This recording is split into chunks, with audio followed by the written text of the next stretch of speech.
ain't gonna be no more kings. Be wary of any man that claims, cause deep down he clings on.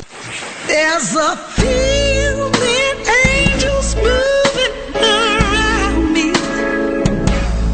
I just worship thee for all he's done for me. It's a new day. I have been born again. I've been born again. I've been born again.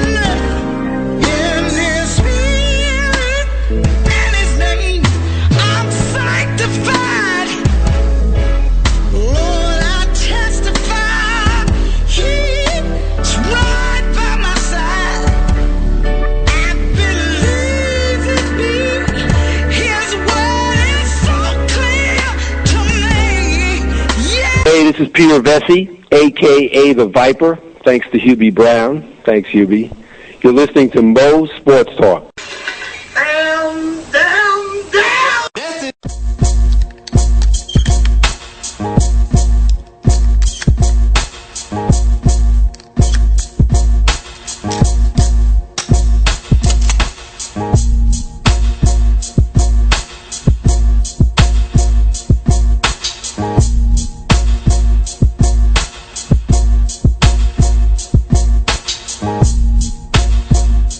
I'm gonna behave, I promise. This song they play when they got Greg Anthony. Why you see, I'm gonna behave, okay? Because maybe that's the only thing he told them that he was gonna get there for, but A sandwich? a full on. Okay, DA, hold up. So what if he gets pulled over and there's a Subway in the parking lot, right, DA? And he tells Kyle, well, I was just going to buy a foot-long sandwich. Yeah, but like you said, and like we said, it's a lose-lose situation. If they've been following him already, So he didn't have the same product he always had. it had to have been something different. If he would have kept consistent with the same two, then everything would have been fine. But it had to have been something different in the mix. Had to been. Or unless the one he was talking to consistently was already undercover anyway. That's the only thing I can think about. Yeah, but he had to do some things with her, right? Of course. That'd be weird. I don't know. I need to watch some crime shows. DA, do they do that? When they have these like prostitution rings or something like that, raids or whatever? Hey, watch Cops. But they don't have women do stuff with the dudes, though. I mean, no, it don't get to that point, but it's already set to the He's point got where- caught one night. In the act? Yeah. Basically, he didn't get the same girl. But if it was an undercover, they stop it when the crime Yeah. is taking place. Yeah. They stop when it's about to go down. I just hope they don't have the audio. Somebody, no, it's going to be some a-hole that's going to leak out the audio. What if he's talking about basketball? It don't matter, dude. He's with a toot, okay? It doesn't matter if it's basketball. So he lived and died by the two, basically. Good evening. It's Mo Sports Talk. Oh, Grumper. TheAfterParty.com on the A side. I am the Overlord. Right here across from me, super producer Hollywood Cole, the Lurker, a.k.a. Knowledge. Good evening, sir. Good evening, everybody. I'm glad we're back. Took a week off. It was our bye week. Yeah, good old bye week. This is our professional bye week, DA. We only got a few of them this year. We have a full year schedule. We got a few bye weeks. This is one of them. Last week. Just glad to be back. Glad to see the fellas. Everything's good. We out here making moves. So y'all be on the lookout. You pushing units, B. Right here to the west of me, co-host, big brother in the sports game, the bully, DA. Good evening, sir. Well, you people, and I say you people, by people not named me, nor CSI Henderson were, moaning and groaning about the great Kabuki versus Kamala, the Ugandan giant from last night. I was steadily watching a quality. No, I was just watching a basketball game. Wizards Nuggets. You watched the meltdown. What a meltdown. What a lemony effort. Listen, if you're Kenneth Faried and Todd Lawson, just stare at the front of the rim for the rest of your entire lives. But you remember what I put on Hangouts, didn't you? Yes. He's not paid to hit clutch free throws. You know what it is? You know how you play. Well, and he missed 4 of them. You know how you play 2K, and you get that grade? I bet you his grade went from like A+ down to F. Look, listen, Yeah, Kenneth Reed, 0 for 2 from the line on a tie game, 1.4 seconds to go. Okay? He somehow thought he redeemed himself by blocking Paul Pierce's shot at the buzzer. And then the Wizards, who were up for most of the night, get 19 and 16 assists from John Wall. But Wizards are up 2. All Andre Miller had to do was inbound the ball, game over. Okay? Instead, he throws it directly to Ty Lawson, Mr. Hood by Air shirt. And Ty Lawson front rims it at the buzzer. Amazing. Terrible. And Anthony Rumble Johnson, boys and girls. Do you think Gustafson's head is still hurting? Because I say yes. Okay? Affirmative. Yeah, more on that later on. And if there's one sporting event you want to be ultimately prepared for, it's boxing, just because of the consequences for not being prepared.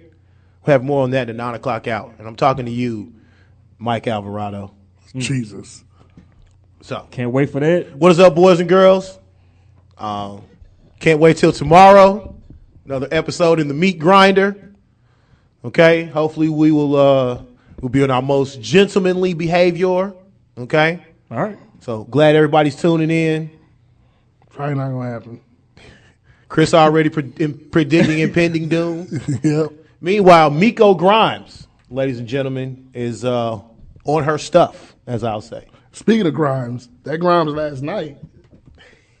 hey, Ty, we gotta have a talk. You gonna have a talk? You don't let that do you like that. That is a crime, especially considering T.Y. is one of us. Yep. He is one of us. Can't wait for the Dave hour. My hour is gonna be, I don't want to brag or nothing like that, but it should be pretty awesome. You got some good birthdays today. In that case, you went and looked. I didn't.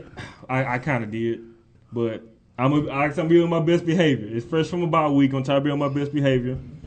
Also, it was already ruined when you told me about the sandwich. I'm gonna try to be on my best behavior. Do my little, Royal Rumble recap. Since, I'm very disappointed we can't see Ravishing Rick Rude versus Dean Malenko and Repo Man versus The Crush. Dave, what was the match you was looking forward to? The Freebirds against the Road Warriors. Yeah, like a 3-on-2 tag team match. Sorry, man. And also, Did Hacksaw Jim Duggan show up? No, and I'm glad he didn't. Okay. Oh, no Raw tonight, by the way. Yeah. Because of the weather? Yeah, because of the weather. They postponed Brooklyn and Toronto as well. Yeah. So that's coming up. Also, it got Hope Stead and Dallas Penn got their 40 belows on. Super Bowl. I got Super Bowl picks. Also, Dave, Stag can be working on his I lineup. got some Super Bowl prop bets. Good. I have some too. We should engage in a friendly wager. Maybe will. for like Ritz crackers or something. We will. We sure will. All right, very Also, good. got some NBA trivia for you guys. We should be off the chain. They got the Frozen girl doing this. Yeah, we're gonna get to that on the prop bets. We're gonna get to that. And also, I got a nominee for who should do the national anthem from now on. and also, I got a. Hopefully, if it goes through, I got a special call in for us. It's gonna be good Okay. because he has a lot to say about this. He's a part of the NFL, so hopefully this works out real well, and got some good advice for us. I'm ready for that. Well, let's go ahead and get to it then. Today, Dave, is Monday, January 26, 2015. Lord, Miko Grimes. And we have some moments in sports history. Starting off in 1985, Wayne Gretzky of then the Edmonton Oilers became the first NHL player to score 50 goals in 49 games. 1990, Steffi Graf won her 48th consecutive match. 1997, ZZ Top, James Brown, and the Blues Brothers performed at Super Bowl. Here we go, Dave. XXXI. I bet they didn't have to pay. Halftime show. I bet they You think think have so? to pay. You know they didn't have Or to you pay. think they just paid James Brown or ZZ Top? You're like, okay, well, I got my crew coming through. No, they probably got paid. Okay. 2002, Jennifer Capriati won the Australian Open. 2003. Whoa! How old was she at the time? You said, give it a year again. 02. She's probably like 25, 26. Yeah. 2003, the Tampa Bay Bucks defeated the Raiders 48-21. Dexter Jackson. No, Jackson, no, of y'all course. know what this Super Bowl is for. Tim Brown, this isn't news, accused Bill Callahan, the coach back then, of purposely ruining the Super Bowl. Okay? This is when Jerry Rice had braids, too, by the way. And shout out to John Gruden for being very, very complimentary of Tony Dungy after that game. Basically saying, hey, this is kind of for him as well. Yeah, it was his squad. And Keyshawn's quote post-game about, I really don't care about anything else. I got me a damn ring. They had a few potential Hall of Famers on there. Keyshawn Johnson, a.k.a. Is Key up? smallest edge up ever. When is Key up? Probably next year. Probably. And I think my pass rusher, my 2000 pass rusher should be in there. Me and D.A. argued this, and I actually had the stats to back it up. Mr. Simeon Wild Rice. Also, John Gruden became the youngest coach to ever win a Super Bowl, by the way. Another reason why he has no intention of leaving the Stooges. He ain't going He got the ring. Yeah. He don't want to deal with this no more. All right. Birthdays on deck, Chris. All right. It's only one that matters, right? Pretty more than one. And shout out to I think it was Soul Collective. Whoever caught him dunking in the Pumas. For everybody that didn't believe that Vince wore Pumas at one time. Yeah. All right, cool. Just checking. All right. First birthday that I do want to give out. Hall of Famer. He's also in the WWE Hall of Fame, by the way. Mr. Jez a bit outside. Bob Uecker's birthday today. Yeah. Why is Bob Uecker in the WWE Announcing. Hall of Fame? He done some things. He done some Okay. things. He was the great Harry Doyle on Major League. Also a former Brave. He's former Major League catcher. Okay, Yeah. Nice feature on him on Real Sports, and never forget his greatest role, Mr. Belvedere. Church. All right. Yes, he did wear Pumas, Dave. Thank you. He did wear Pumas, by the way. And he better be a Hall of Famer. He is a Hall of Famer. He He better out here be. letting Mitch Richmond and Reggie Miller in. Oh. Ain't gonna let Shaun He Marion is the in. best dunker of all time. Thanks for the agreement. Best in-game dunker? Yes. Don't ask any schools that. Well. Because, boy, Dominique has a name. Okay, cool. Who is That's Dominique fine. nominate? Best dunker best dunker all time to me. He is a Hall of Famer. Mr. Vince Carter has a birthday today. Hall of Fame, greatness. Will he hold on? How many points does Vince Carter have? 20,000 at He's over least. 20K. You sure he ain't got like 25K yet? He's almost I think he there. does. Okay. Check that out. He ever win a dunk title? I mean, not a dunk title, but a scoring title? No, he's No, always he never been won one. because he played those years with Iverson and them. Even so that he's- year he averaged 29? Nah, Iverson Iverson was just- killing. Iverson okay. was killing. I was at the 30s. Yeah. Uh-oh, we mentioned Iverson. Somebody's about to call in. I know, right? Yeah. All right. Linebacker of the Chargers, Manti Te'o's birthday is today. Fantastic. Showing you once again your on-the-field work will surpass whatever nonsense you got going on off field. By the way, Vince Carter, former drum major at his high school. Yeah, he's a producer, too. He loves music. What's that place called? South Florida, where he went to high school. All right. Former 49er great Eric Davis with a birthday. Is that the same NFL AM, Eric Davis? Okay. Really? Yeah. All right. Just mentioned him breaking a record earlier, and today in sports history, the great Wayne Gretzky with a birthday today. Okay, Vince, 23,435 points Yeah, he's Hall of Fame. in 1,189 games. All right, cool. Yeah, buddy. Happy birthday to Wayne Gretzky. You know something? Vince doesn't have any awards, if you really think about it. Beyond the gold medal, he has no personal awards. He doesn't. Any Wayne Gretzky video games? Nah, just it LA Gear just- shoes. He was kind of like Jordan, kind of. But all right, we have more birthdays on deck. We have former linebacker of the Chargers and Niners, Gary Plummer, with a birthday. Oh, yeah. Gary Plummer, interesting. Super Bowl champion. Gary. Nice Tom Selleck-esque mustache. Vince Carter, one All NBA third team, one All NBA second team. Wow. Rookie of the year, All Rookie first team. So he has no. When we talked about, man. yeah, DA. So now we had to do the same thing to Shaun Marion. We might have to, scoring is all you got. Oh man. Okay, keep going. What's your name, man? BMO. Yeah. Terrible. All right, we got former guard for the Timberwolves, Reggie Jordan, with a birthday. We have Ellen DeGeneres. Her birthday is today. Oh, yeah, the gray out. Yeah. Is she funny? Yeah. Yeah, Cool. yeah, she's funny. She's cool. Okay. We have singer Anita Baker with a birthday. Nudist. We also have. She's crazy too. Nudist. Chris, you kind of escaped me here today. Oh, I got one for you. Oh, matter of fact, here we go. Juve. Mr. Gerald Green's birthday is today. Man, listen. He should be serenaded with nothing but juvie cuts. You want to talk about dunkers, boy? Man, you want to talk about 2K cheat codes. This is 3 games. This is 3 2K campaigns in a row where he just cooks. He cooks. I don't get that. Yeah, if you're 6'8" and you can dunk, you're pretty much good on 2K. That's true. Rudy Gay. Stop it. Dallas native, known for his song "Stump." Kirk Franklin's birthday is today. I love how we say Dallas native because when I was in high school, it was sold as if he was from Dallas, but he wasn't born here and went to high school here, right? He's Fort Worth. He's Fort Worth. ODY. Okay. Yeah. Matter of fact, the true story. See, Him and 3 famous. Well, no, yeah, you can say famous. Actually, athletes. They all graduated the same year. Him, Ellis Burks.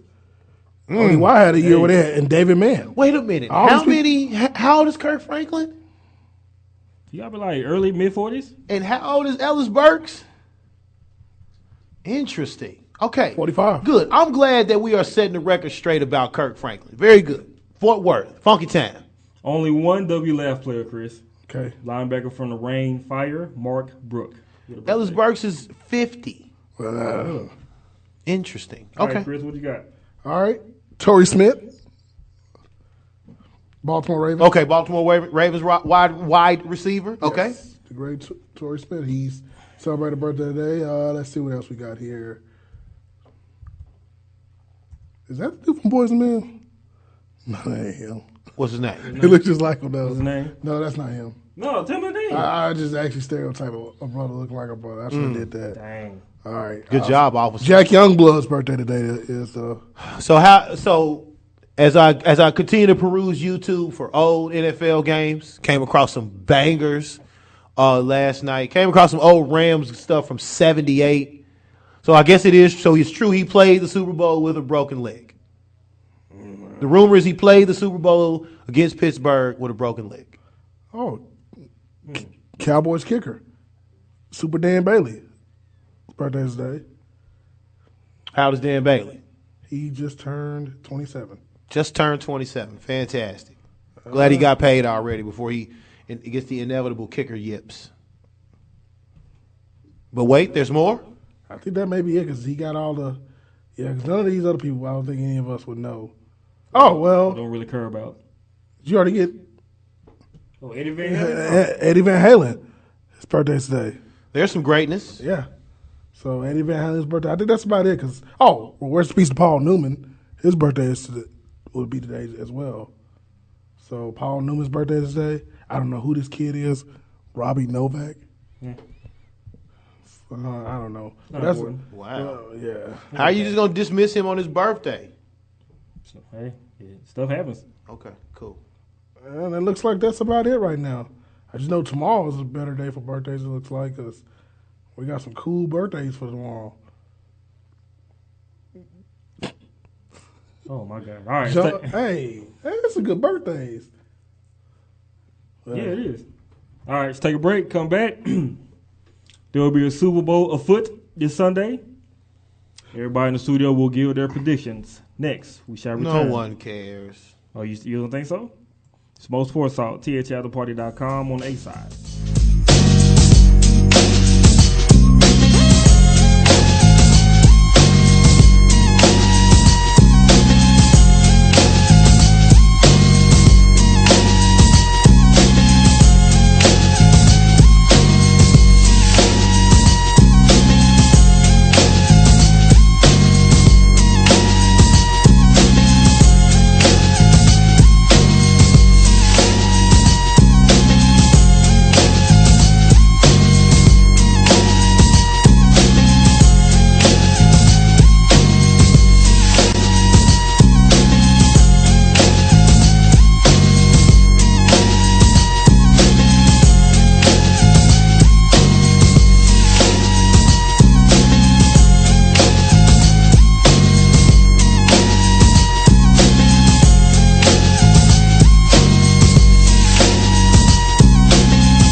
Hey, what's up, y'all? This is Susie McCullough, a.k.a. Crazy Legs. Yeah, I got it, Beam. And you listening to Mo Sports Talk. Down, down, down.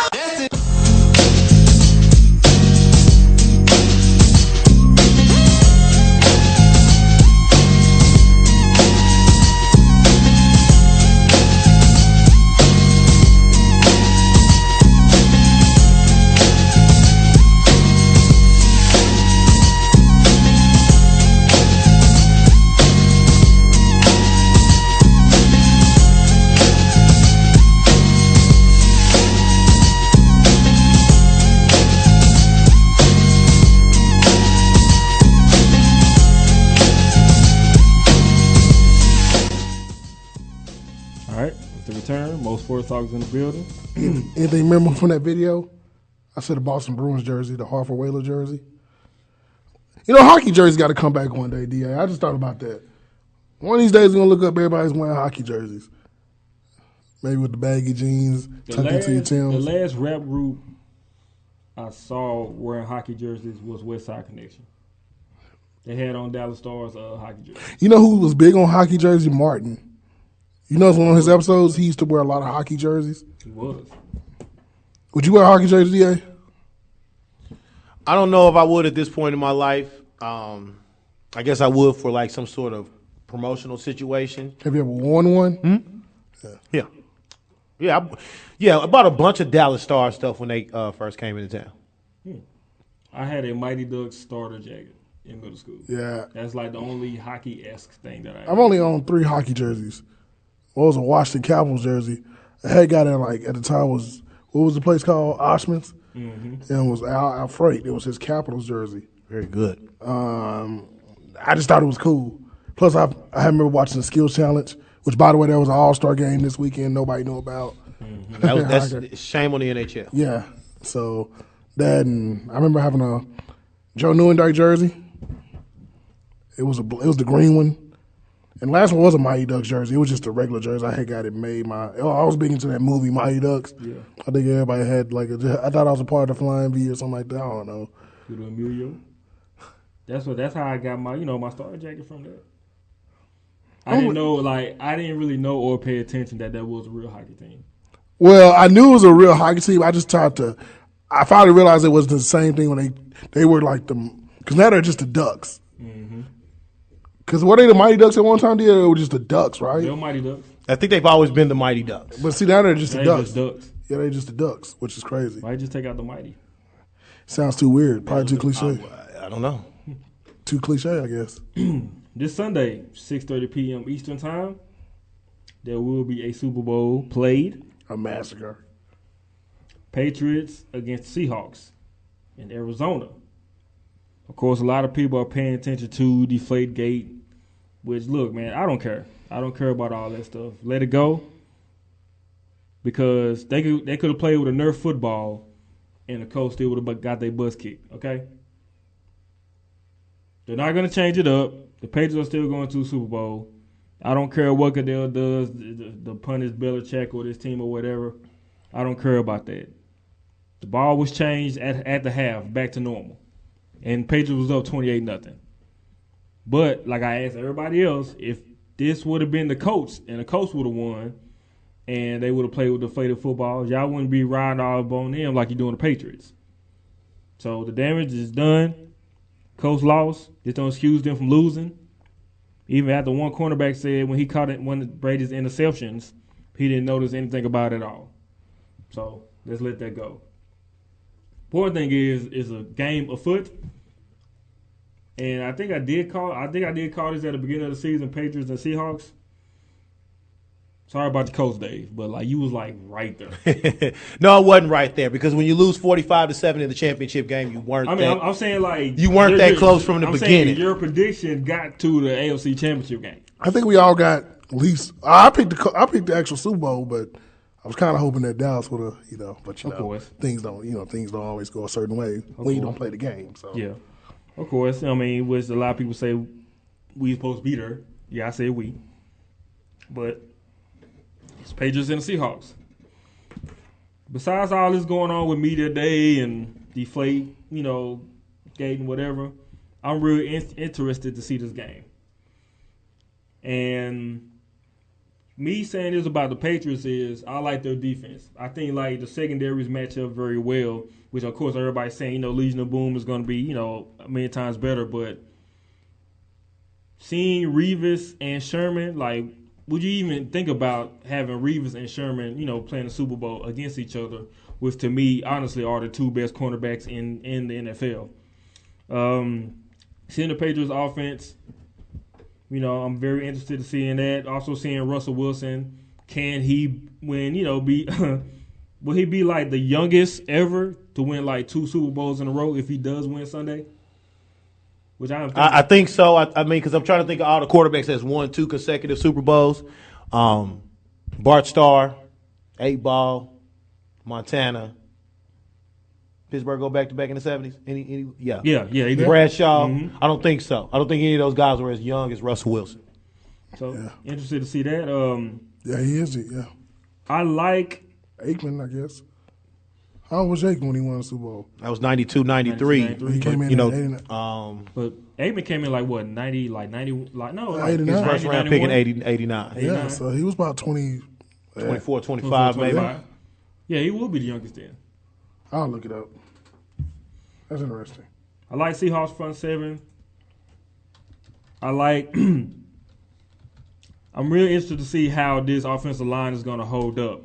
And can they really protect Brady long enough so they can give it to, so they can give it to Edelman, give it to Gronk, and Chris's boy, Brandon LaFell, who did fulfill his stats this season. So we got to give him a lot of credit. What you got, Chris? I think it's Ben Roethlisberger. Okay. But he didn't win back-to-back, though. Yeah. Just the one. Yeah, he went back-to-back. I think it was like the youngest QB to win. Well, he has to be. Well, okay, yeah, you're right. Okay. Ben Roethlisberger is the youngest. Right. But I think Aikman may have been the youngest to win back-to-back. Okay. He has to be, I think. He may be. Yeah. But I want to see the Pats use their short passing game. I think the short passing game will be pretty good on Seattle. Keep the zone defense on their toes. I'm pretty sure we're not going to see any more trickery from Woodhead and Edelman. You think they pull that off, DA? I wouldn't be surprised. I mean,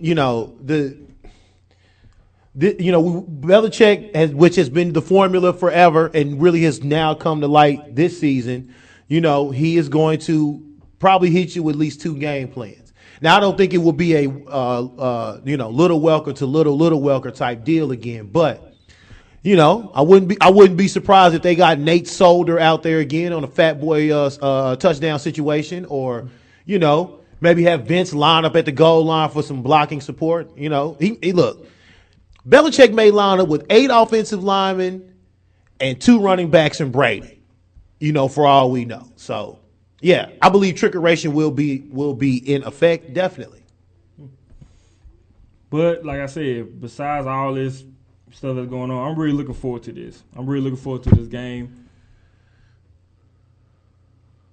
I have no idea. You better have an idea. You better have an idea. Tell the people. But it's like, to me, I'm seeing things evenly matched with this team because both of these teams can just run the football, when they want to. They have Vereen, and the Pats have Vereen, and they have LeGarrette Blount, and also you got Marshawn Lynch over on the other side. So the running game could be very effective. The passing game could be very effective. I say this game will be a close game throughout, and to me, it may come down to one defensive stop. And that defensive stop may come down to either Sherman or either Revis. And I think it may come down to that. Give me Seahawks 26-24. I think it will be right now the over-under is 47.5. I do like the under on here. I do think this will be a defensive game. I think that Russell Wilson's 4 interceptions in the championship game against what we would consider a lesser defense is a telling sign. Okay, you better not do that here. I don't know what they would attribute that start to. Look, Green Bay, as my Uncle Kornheiser always says, the other team gets paid too. So they're gonna show up. This to me sounds like a simple case of quarterbacks. quarterbacks and turnovers, which at the end of the day, which is really, is really what the NFL is all about. Okay. I think New England now will be the best offense, the best designed offense that Seattle has faced this year. I think that New England offensively will do some of the things that Green Bay was able to do, especially with the tight ends in the seams.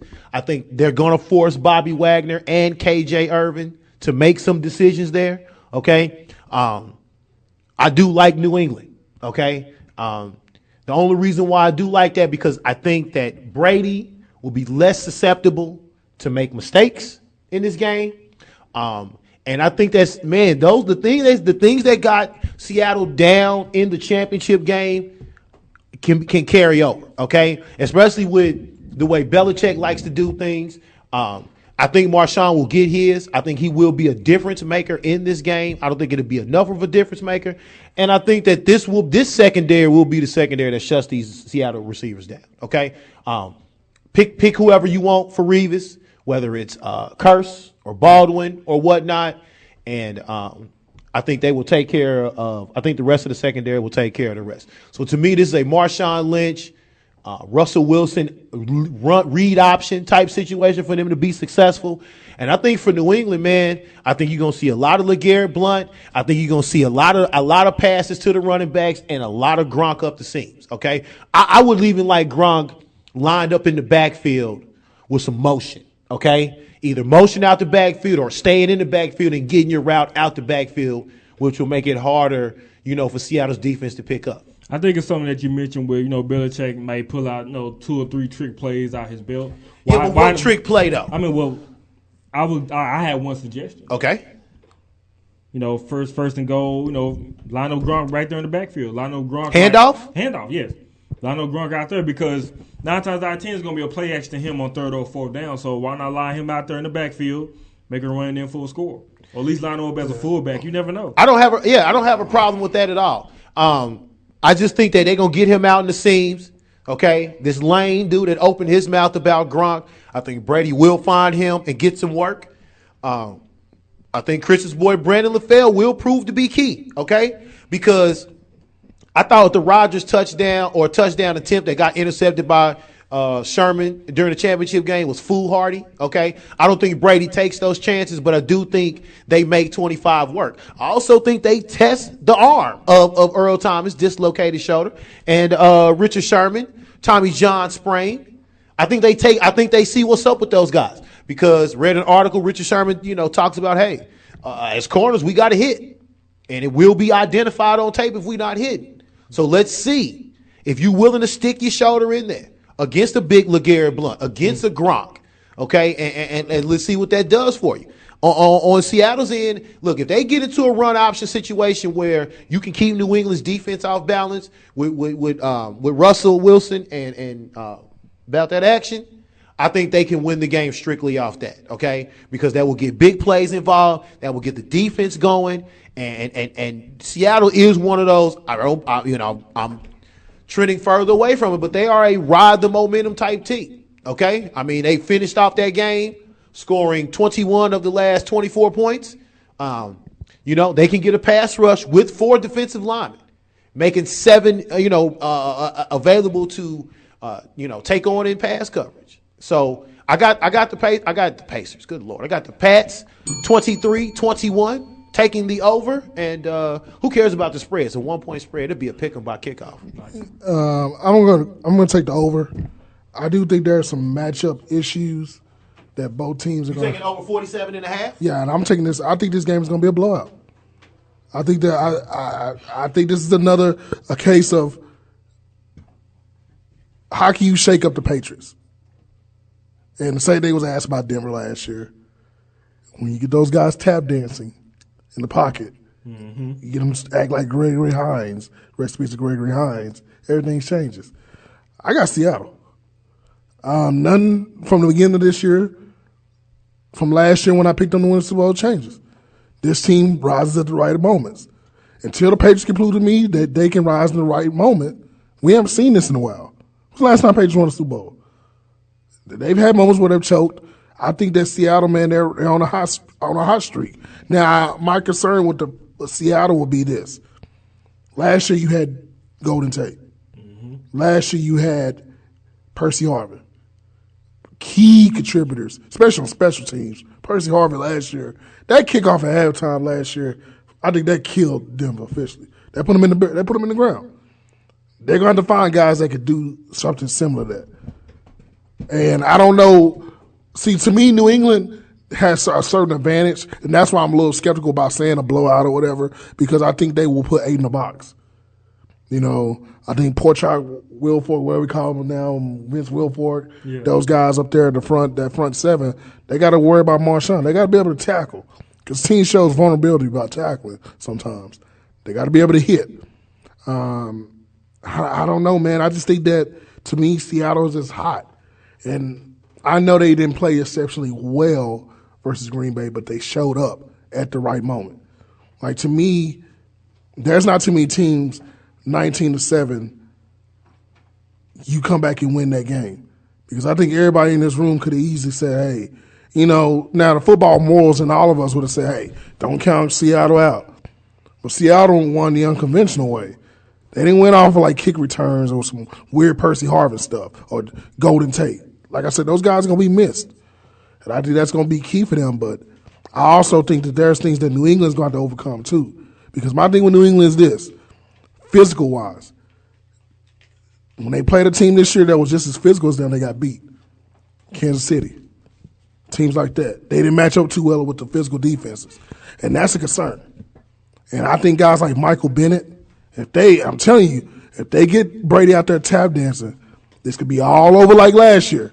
Exact same scenario. Because this is playing out like last year. Oh, man, Denver had all the weapons. You know, who's going to hold, you know, Julius Thomas? Who's stopping Demaryius the whole game? Who's going to stop Wilson? Same thing we're talking about right now with Gronk. A better version of it, obviously, with Gronk and things like that. But I think that it could go in both ways because I do think that although Jerome Lane needs to shut his mouth, the problem that you're going to run into is this. If he's getting 8 alive, that's going to have to take Cam Chancellor from just roaming the field.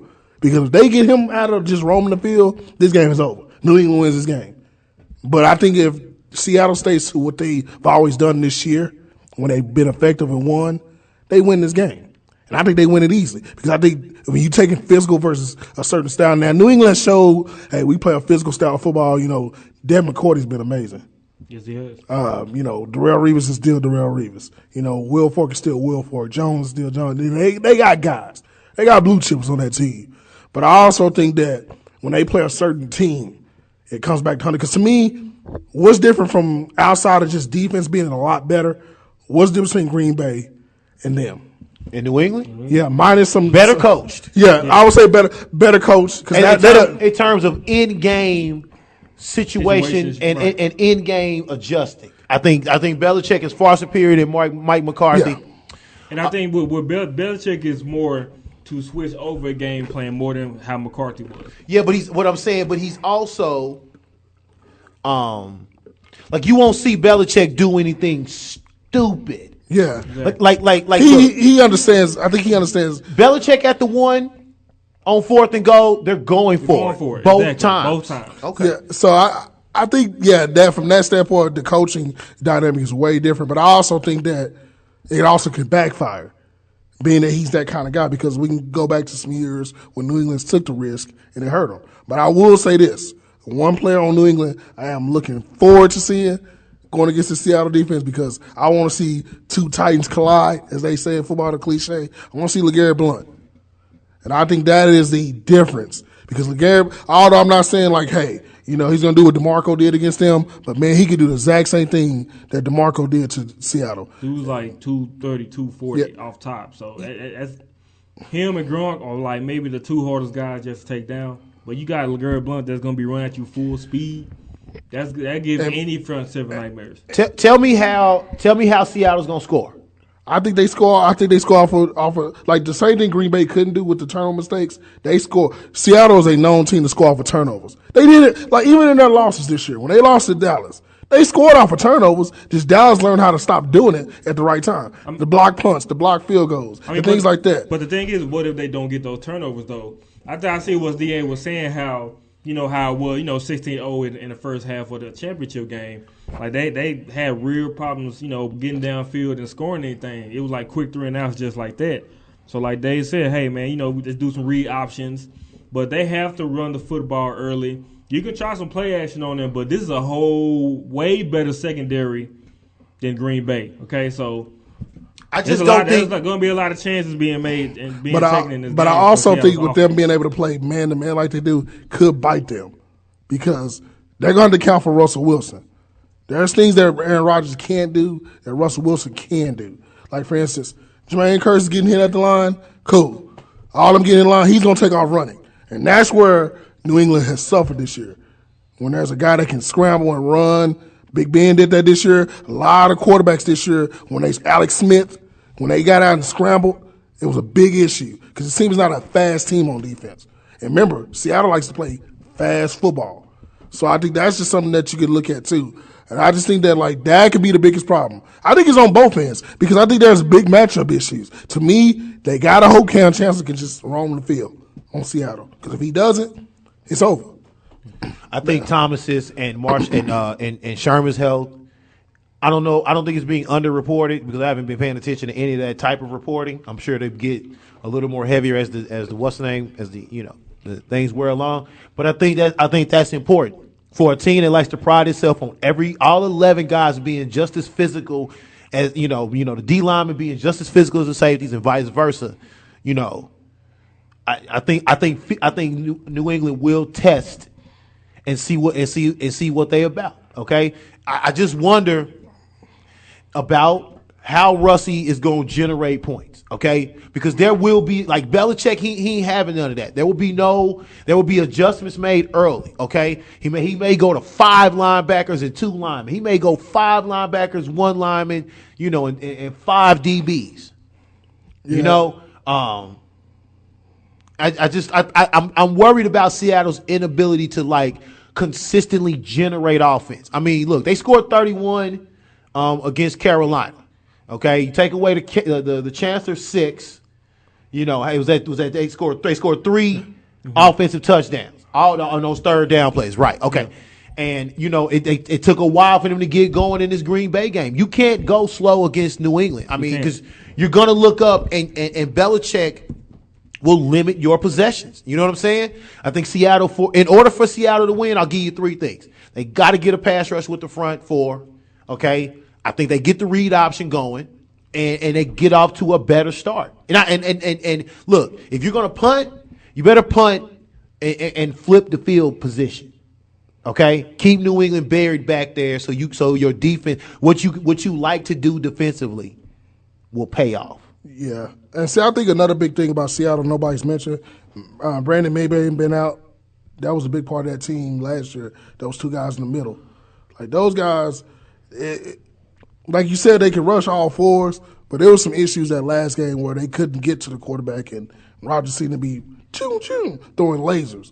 But like I said, it's a different team, man. I also think that it's all about it's a matchup thing, and this is what we're gonna find out if New England has that skeleton away from them about not being a physical team. Although they've shown some things this year that hey, we can play with the physical teams, but the 3 or 4 teams that you lost to this year are teams that play a physical style of football. And you failed at it. And I think that a scrambling quarterback, which shows in their record, the losses they took are all guys that scrambled. They had effective games rushed against quarterbacks. And I think that's something big. But I also think that, like he said, Belichick, that he's the ultimate adjuster. So, I mean, there's just no way he gets out. But I do think this game is going to be big on special teams. Well said. Yes. And I think that, both kickers are going to be aware this is going to be one of those games where the weather's going to be perfect. You got to get something going on special teams because, like I told you, there's no Percy Harvin. Yeah, and see, last year, I don't care about the botched fumble on the first play. I don't care about what happened in the first play. But that halftime play, when they came out of halftime and Percy went 102 yards, that was the game. See, they don't have, and see, to me, that's the problem with them getting points. That they don't have that one-take guy that can go. But see, someone also mentioned them not having these guys is a good thing for them because they kind of know they go back to what they need to do. Yeah, but if you look up and you only got 7 points through, 52 minutes of football, and that's the thing. I think that's where that not having that one speed threat, is being exposed. And that's the thing. Like, don't wait till you're down and behind like that to realize, hey, you need to get back to your bread and butter, because you realized that already from the jump when President Harvin was already gone. You knew there was going to be a problem as soon as you get to the playoffs or going down to the season. You got to really get out here and find a niche offensively on this game, because like Dave said, the Patriots are not going to let up.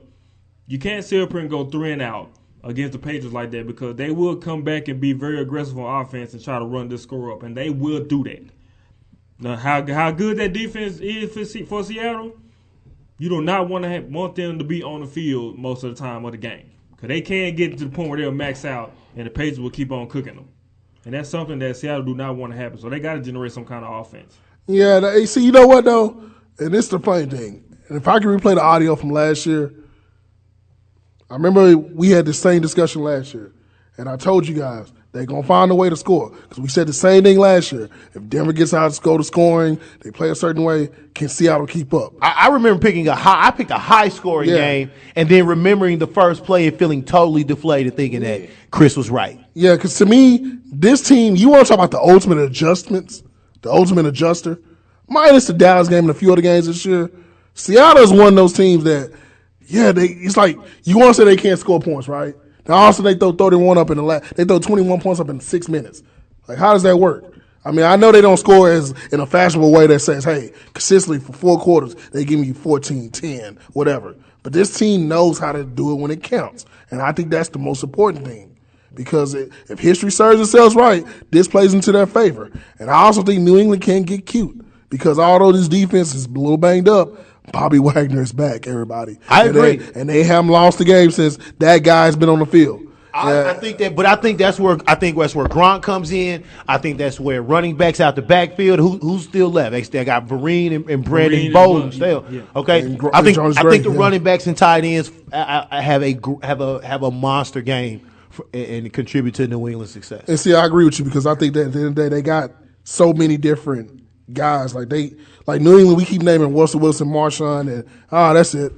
Because you don't know. We don't know who's going to be New England's guy. I agree. Because we don't know. But the question is more prominent for for Seattle, in my opinion, because I think that Belichick will have a plan for those no-name guys, and I bet he has been preaching since he said on to Seattle. Don't think because his name is Cooper or Baldwin or whatever that they some chumps. Exactly. No, okay. Don't think that they don't have no names in this game. Don't mean that they're not going to be effective.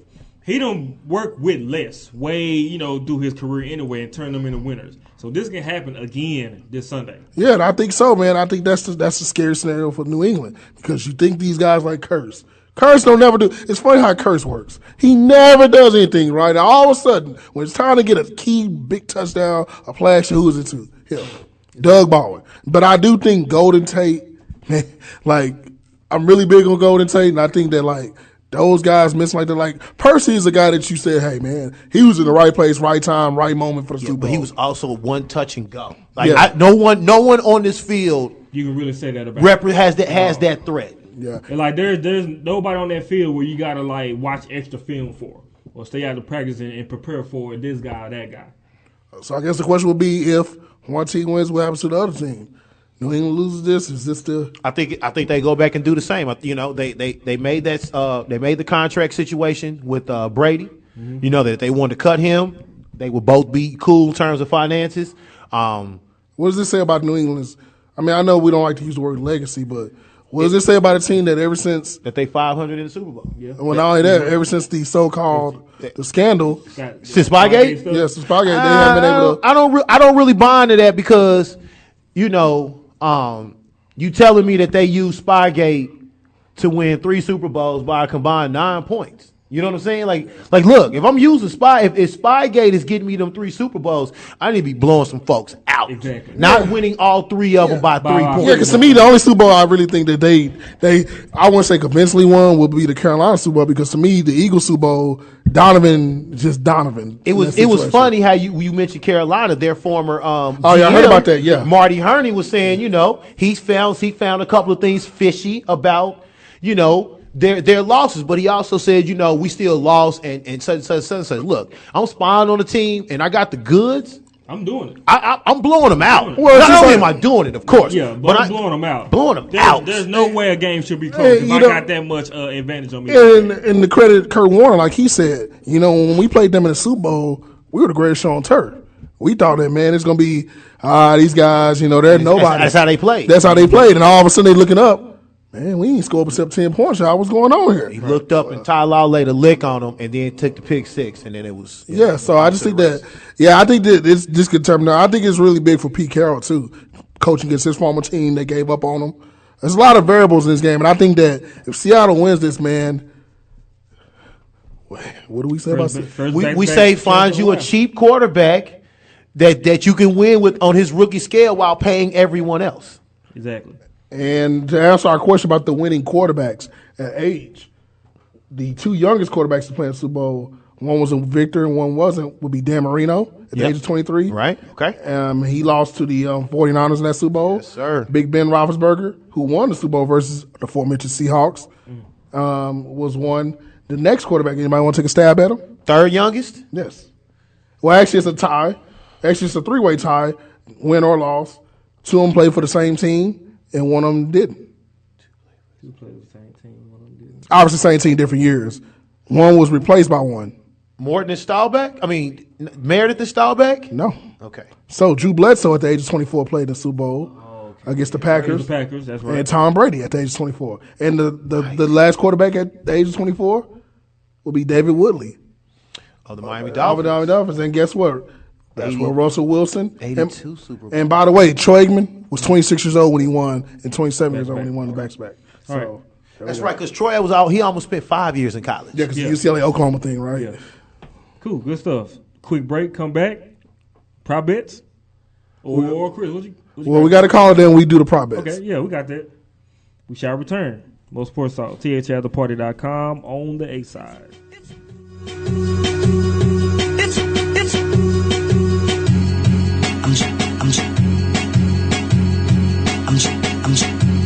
On guard, bang bang, it's a war, the hearts. We can either make love or we can spar. Either way we hollering out good lord. Either one don't solve the problem at all. Spend the first half trying to get it on. Spend the next half trying to get gone. What's wrong? Nothing at all. Watch your head, girl, that lie is too tall. Don't go F it, do what you want. I'm out the front door, I'm waiting on your call. Forgot it took place, remembering it all. Feel like forever, the moment so small. Your eyes soft, you go hard. Your kiss warm, you cold hard. Fresh frost, try to melt it all. Bags packed at home, looking lost. Shipping out, ending up where you start. Carousel at the merry-go-round. Pretty horse, let me off. Shed a tear, but I'm too tired to mourn. I do it tomorrow. When you're gone and you can't see me at all. Boulevard, love and hate, we at the cross. Buckle up, rough course. Taxi, run. Sweet O's, yeah, this the heartbreak. I like how sweet O's, yeah, this the heartbreak. Taxi, stepping out of the car with my foot on the curb, was putting bread in the meter when I met my girl. The Brooklyn swagger dagger, had to hit her with words. Home cooking booty, I'm from Brooklyn, she from the birds. See that ass so sick, all I want is the germ. I G that ass so quick, yep, I frizzy the perm. What beat her in her head, cut till she pee the bed, yep, pulling on her dreads, sitting in my Benz. Reminiscing, listening to one of our songs. Like, how the hell did me and baby girl go wrong? She was so white, potential, even liked by kinfolk. Moms made her dinner, dad labeled her a winner. She was educated and dedicated to beauty, body, and soul. And her booty so out of control. Whoa, truth is, she loved me but had more hatred. It felt complex, but it's really that basic. Taxi, run. Sweet O's, yeah, this the heartbreak. I like how sweet O's, yeah, this the heartbreak. Taxi, run. Sweet O's, yeah, this the heartbreak. I like how sweet O's, yeah, this the heartbreak. Taxi,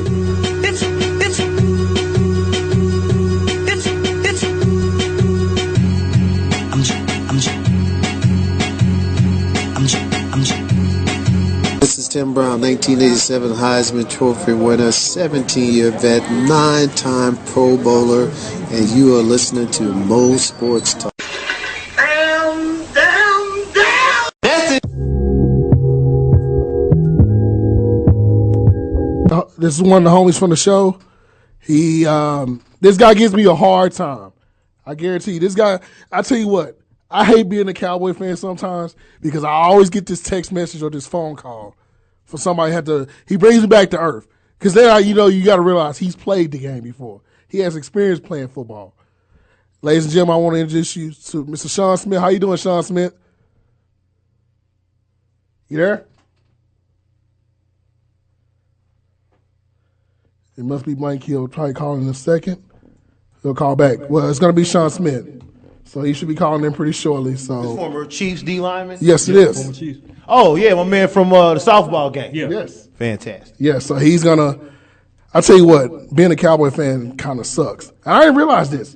He was on that Cowboys team with Parcells. Yes, he was. Yes, he was. He the one that said that, the Cowboys is the one that drafted him, signed him, and stuff like that. But it didn't really go too well. So he said he has all the love for being drafted by him, but he says he don't respect Jerry Jones. So yeah, he funny thing is this, man. Every time the Cowboys lose, man, I get that phone call and I hate it. I tell you what, being a Cowboy fan is tough for me because I'll talk a lot of noise to a lot of people, especially this year. You had a lot to brag about. So, actually, I think this is him now. See if we get it through now. All right, this is our caller, former NFL defensive tackle, big guy, Shaun Smith. How you doing, brother? Can you hear us? I don't know if he can hear us or not. Oh, we can't hear him, baby. Can you hear us? Hello. Don't know if you can hear us now. Maybe it's our audio issues right now, so we'll get together pretty soon. Okay, he said he hears us, but we can't hear him. I don't know what that could be. Maybe we'll get that fixed, but I guess we can do our prop bets real quick. We'll get it going. He's going to try a different phone now. So. Okay. All right, so let's see if we can get it going now. Are you there, Shaun? Can't hear him still. You there, Shaun?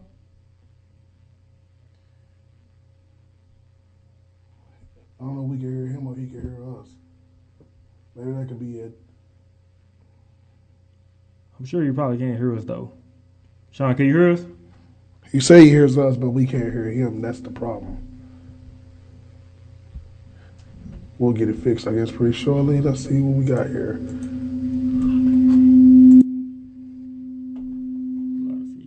Okay. Yeah, I don't know what it is right now. Maybe we'll get together, but we'll get together pretty shortly, see what it is. Let's see if we get him. I'll try calling him in. Maybe we'll try that. All right. They've got the Frozen chick. I'm still on that. Hey, by the way, why can't who's your suggestion? Why can't Devin the Dude do the national anthem? Okay, or maybe Ty Dolla $ign. No. Really, you can bet on Belichick's hoodie. If they're wearing blue, he's wearing blue. You might be looking at the same website I'm looking at. Yeah, same one. What site you got? I don't know. Odd Shark. That's one I got. They got the most. Yeah. What do you bet? Well, okay, fine. I'm talking prop bets. What are you betting on? What color are you betting on the hoodie to be? Gray. I got gray. All right. Yeah. Let's see. What other prop bets interest you? Well, I like the Katy Perry one. Which song will she perform first at halftime? Got Fireworks, Roar, This Is How We Do, Dark Horse, E.T., Wide Awake, or Walking Up in Vegas. Walking Up in Vegas is 20-1 odds. I got Dark Horse because the Juicy J produced joint bangs, so that's something to get the crowd going. You know what I'm saying? A nice Juicy J bass line. So I'm going to, and you get 12-1 odds on that. But okay, do she bring Juicy J on stage? No way. Well, she can't perform. Dog. It got Juicy J got to be there. No, he can't be there. Why? Because she paid for it. Mm. Okay, so that's why he can't be there. Oh my God, that's good. Okay, so I got Dark Horse. I need to write these down so I can cash in. Yeah, so it's pretty interesting prop bets that they had. Yeah, the one that's saying is Indina Menzel. Oh, that's the name that John Travolta messed up at the awards assembly. Yes, sir. Did I say assembly? Like this is elementary school? Yes, you did. Awards show. There you go. Is that better? Cool. Said, how long would it take Menzel to sing the U.S. national anthem? The over-under, Dave, is 2 minutes and 1 second. Look, she's famous, okay? But I'm saying that she's going over because she's going to want to hold the note, okay? What is it? The free, land of the free? Yep. And the brave, right? Yeah. That's going to take her over 2 minutes, okay? Okay. Over, you said 2:01? 2 minutes, 1 second. Okay, cool. All right. How many times will deflated balls be referred to during the game? Over under is 2.5. I'm going to take the under because they got the great Al Michaels and Chris Collinsworth doing this, okay? And they're going to get their mentions out the way early, and then they're going to be done with it, okay? So hold on. Al and Chris, is it for both of them? Or is this throughout the whole, like from 11? The whole game. Oh, the game, just the game on. So we just talking about the broadcast. Under. Okay. Will Marshawn Lynch grab his crotch after scoring a touchdown in the game? Yes. Yes is 4 to 1 odds. No is 1 to 6 odds. Oh, we'll see. Well, I'll say no because I think they put out something this week. They're saying that the penalties. team. We're going penalty yards. I'm with Chris. Okay. Those odds are going to change. So if you can get in on that now at 1 to 6, definitely get that. So hold up. The deflated balls was what, 2.5? 2.5. Okay, cool. All right, now okay. Let me see if I can find that one. Okay. How many times will Katy Perry be mentioned in the first half? The over-under is 1.5. Over. Because they're going to promote the halftime show. So over. All right, we have, should be interesting one day. Will Al Michaels, a.k.a. Caught, refer to the point spread, total, odds on who wins this game, or any prop bet? Yes. Yes is 2 to 1 odds. Yes. No is 1 to 3 odds. Yes. Look, the great Al Michaels, he can't help himself, okay? He's going to sneak it in, all right? He's going to sneak it in. More than 1.5. Are you kidding me? I'm sorry. Look, where is let me see something. Let me I'm trying to see like where is like the first play or the first touchdown. He's gonna sneak that one in. Like who's got best odds for like scoring the first touchdown? I think it's on down. Okay. Like what will Tom Brady do first? TD pass or an interception? Okay. I think that's on. Like I said, we're on the same website. So if you mention, I think he's gonna mention one of these player prop bets. Hey, they mentioned my first steel mill in here. They said, what will the Nielsen rating of the game be? Over under 47.5. Over. I think the fake Patriots story and the fake upset people out here are going to want to tune in strictly based on the train wreck theory. We have how many viewers would a game have? Over under is 113 million. Oh, you say that's the over under line of 113 million? Mm-hmm. Over. We have what color would a Gatorade or liquid be that is dumped on the head coach of the winning Super Bowl team? Orange 3 to 2 odds, yellow 5 to 2, clear / water 3 to 1. Red 15 to 2, blue 15 to red. I'm going 10 to 1. All right, so red Gatorade at 15 to 1. Okay, cool. Okay, they have what will be higher, Russell Wilson's passing yards or, oh my God, the U.S. national average gas price in cents on Monday after the game. Russell Wilson pass yard. So he's throwing for more than 200, 225. So he's doing like 200. The national, what is the national average right now? Because Mojay's out there in California was celebrating under $4 gas. I know. So California, the cost of living there. That's gonna skew the average. Average here is like, I think it was like 179, 189. So we saying that Russell Wilson gonna have more than 250 yards passing. Yeah, I'm not taking that. I say give me the gas prices. All right. Total passing yards for Brady over under is 260.5. Under against this defense, even though Gronk might get 150 of that. Yeah. Total passing attempts in the game for Brady over under 35.5. Under. Belichick can't be that stupid. Yeah. Okay, hold on. Brady pass attempts. Yeah, I see it now. And what's the number on it? The passing attempts and the first passing attempt result? Yeah, I'm just saying, what we said, 35 and a half? 35 and a half. Oh, yeah. I'm taking the under on that. Cool. First passing attempt result for Brady, complete 47 odds, incomplete 27-20, interception 10-1. Incomplete. I'm going to go incomplete. Yeah, incomplete as well. What will Brady do first? Throw a touchdown pass that's 5-9 odds, or throw an interception 3-2 odds? If anything, it's going to be, they're going to start off fast. There's no way I think he throws a pick on the first play. I mean, he can't be that demoralized like last year with what's name fumbling on the first play. If it is, that's going to tell the whole game. All right, finna go ahead and end this real quick. Go down to the bottom. Will there be a defensive or special teams touchdown scored in the game? Yes, 8-5. No, 1-2 odds. I'm going to say no, man. I agree. Because I think these quarterbacks both are smart, and I don't think there could be. Last case, there's a Denver meltdown from one of these teams last year. There's no way. Look. Okay, so if you scroll down some more, they got Russell Wilson's passing yards at 219 and a half. So what, the national average is probably around that much? Yes. Okay, cool. All right.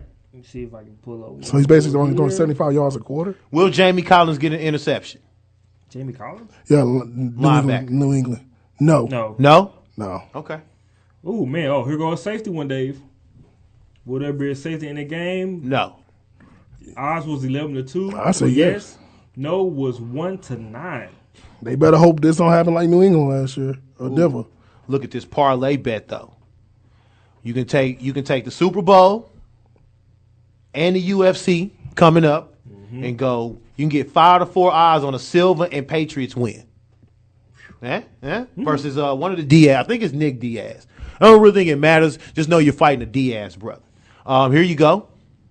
What will be higher on games played February the 1st? Sidney Crosby's points or Russell Wilson TD passes? Ooh. Yeah, you like that? Ooh, that's a good one. Give me Russell Wilson's TD passes. Okay. How about this? Which will be higher on who's going to score the most points? Melo or Patriots?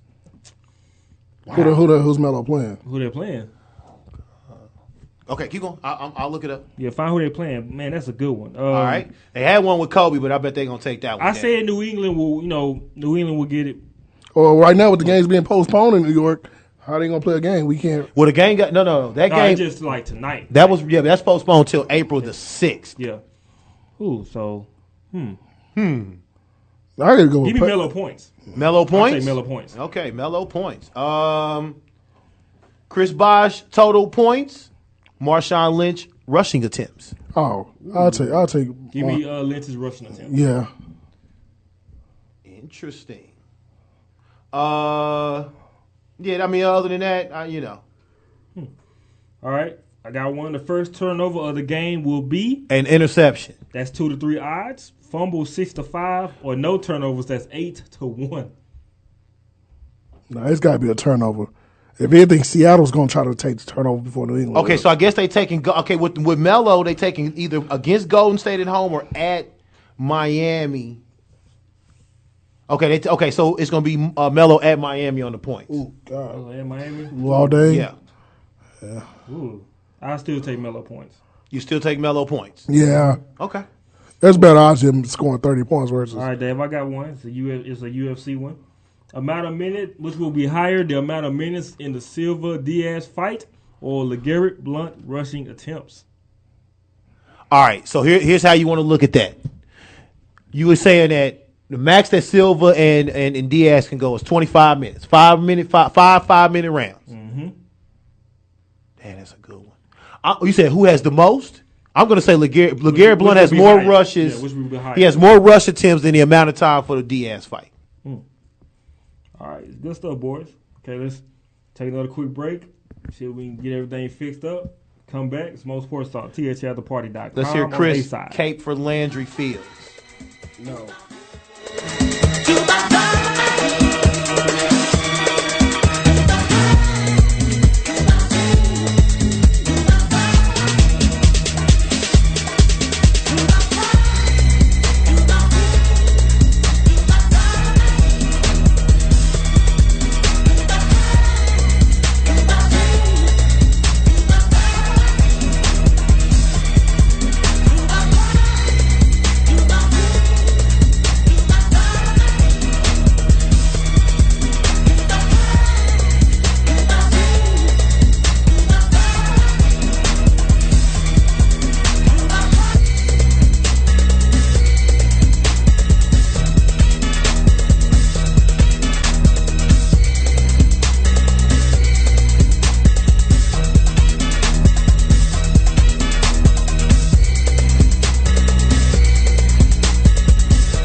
This is Terrell Lawrence, and you're listening to Mo Sports Talk.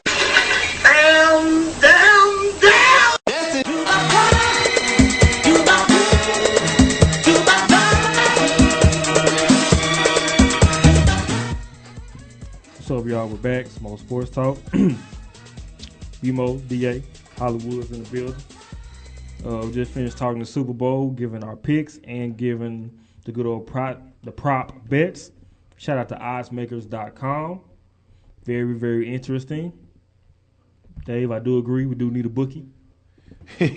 Like Shovel Steve, or, we need something like that. So, see if we can get our caller coming through.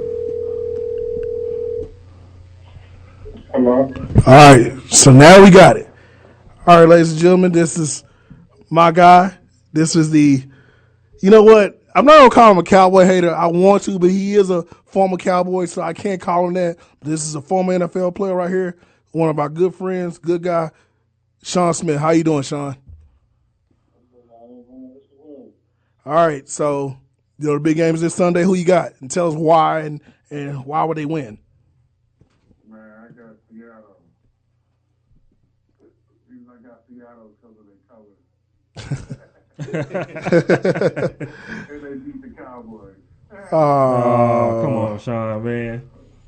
Nah, I just mess with you. Nah, I think, Tom Brady is going to play a good game, but Seattle defense is going to get to Tom Brady. But overall, it could be a good game. I hope it's not a blowout. What would be the reason why New England, if you said they had a chance to win, what would be the reason why they would win? New England would win? Yeah. New England win because if they can't stop Trump, and my guy Blount, it's gonna be a hard game for the Legion of Bulls. But overall, I just think it's gonna be a good football game. Two good football teams, defending champs. The Patriots are a destiny team that's been winning. Even though everybody says since Spygate and then the deflation and all that now, but at the end of the day, it don't matter. It's football. You got to line up and play the game. Period.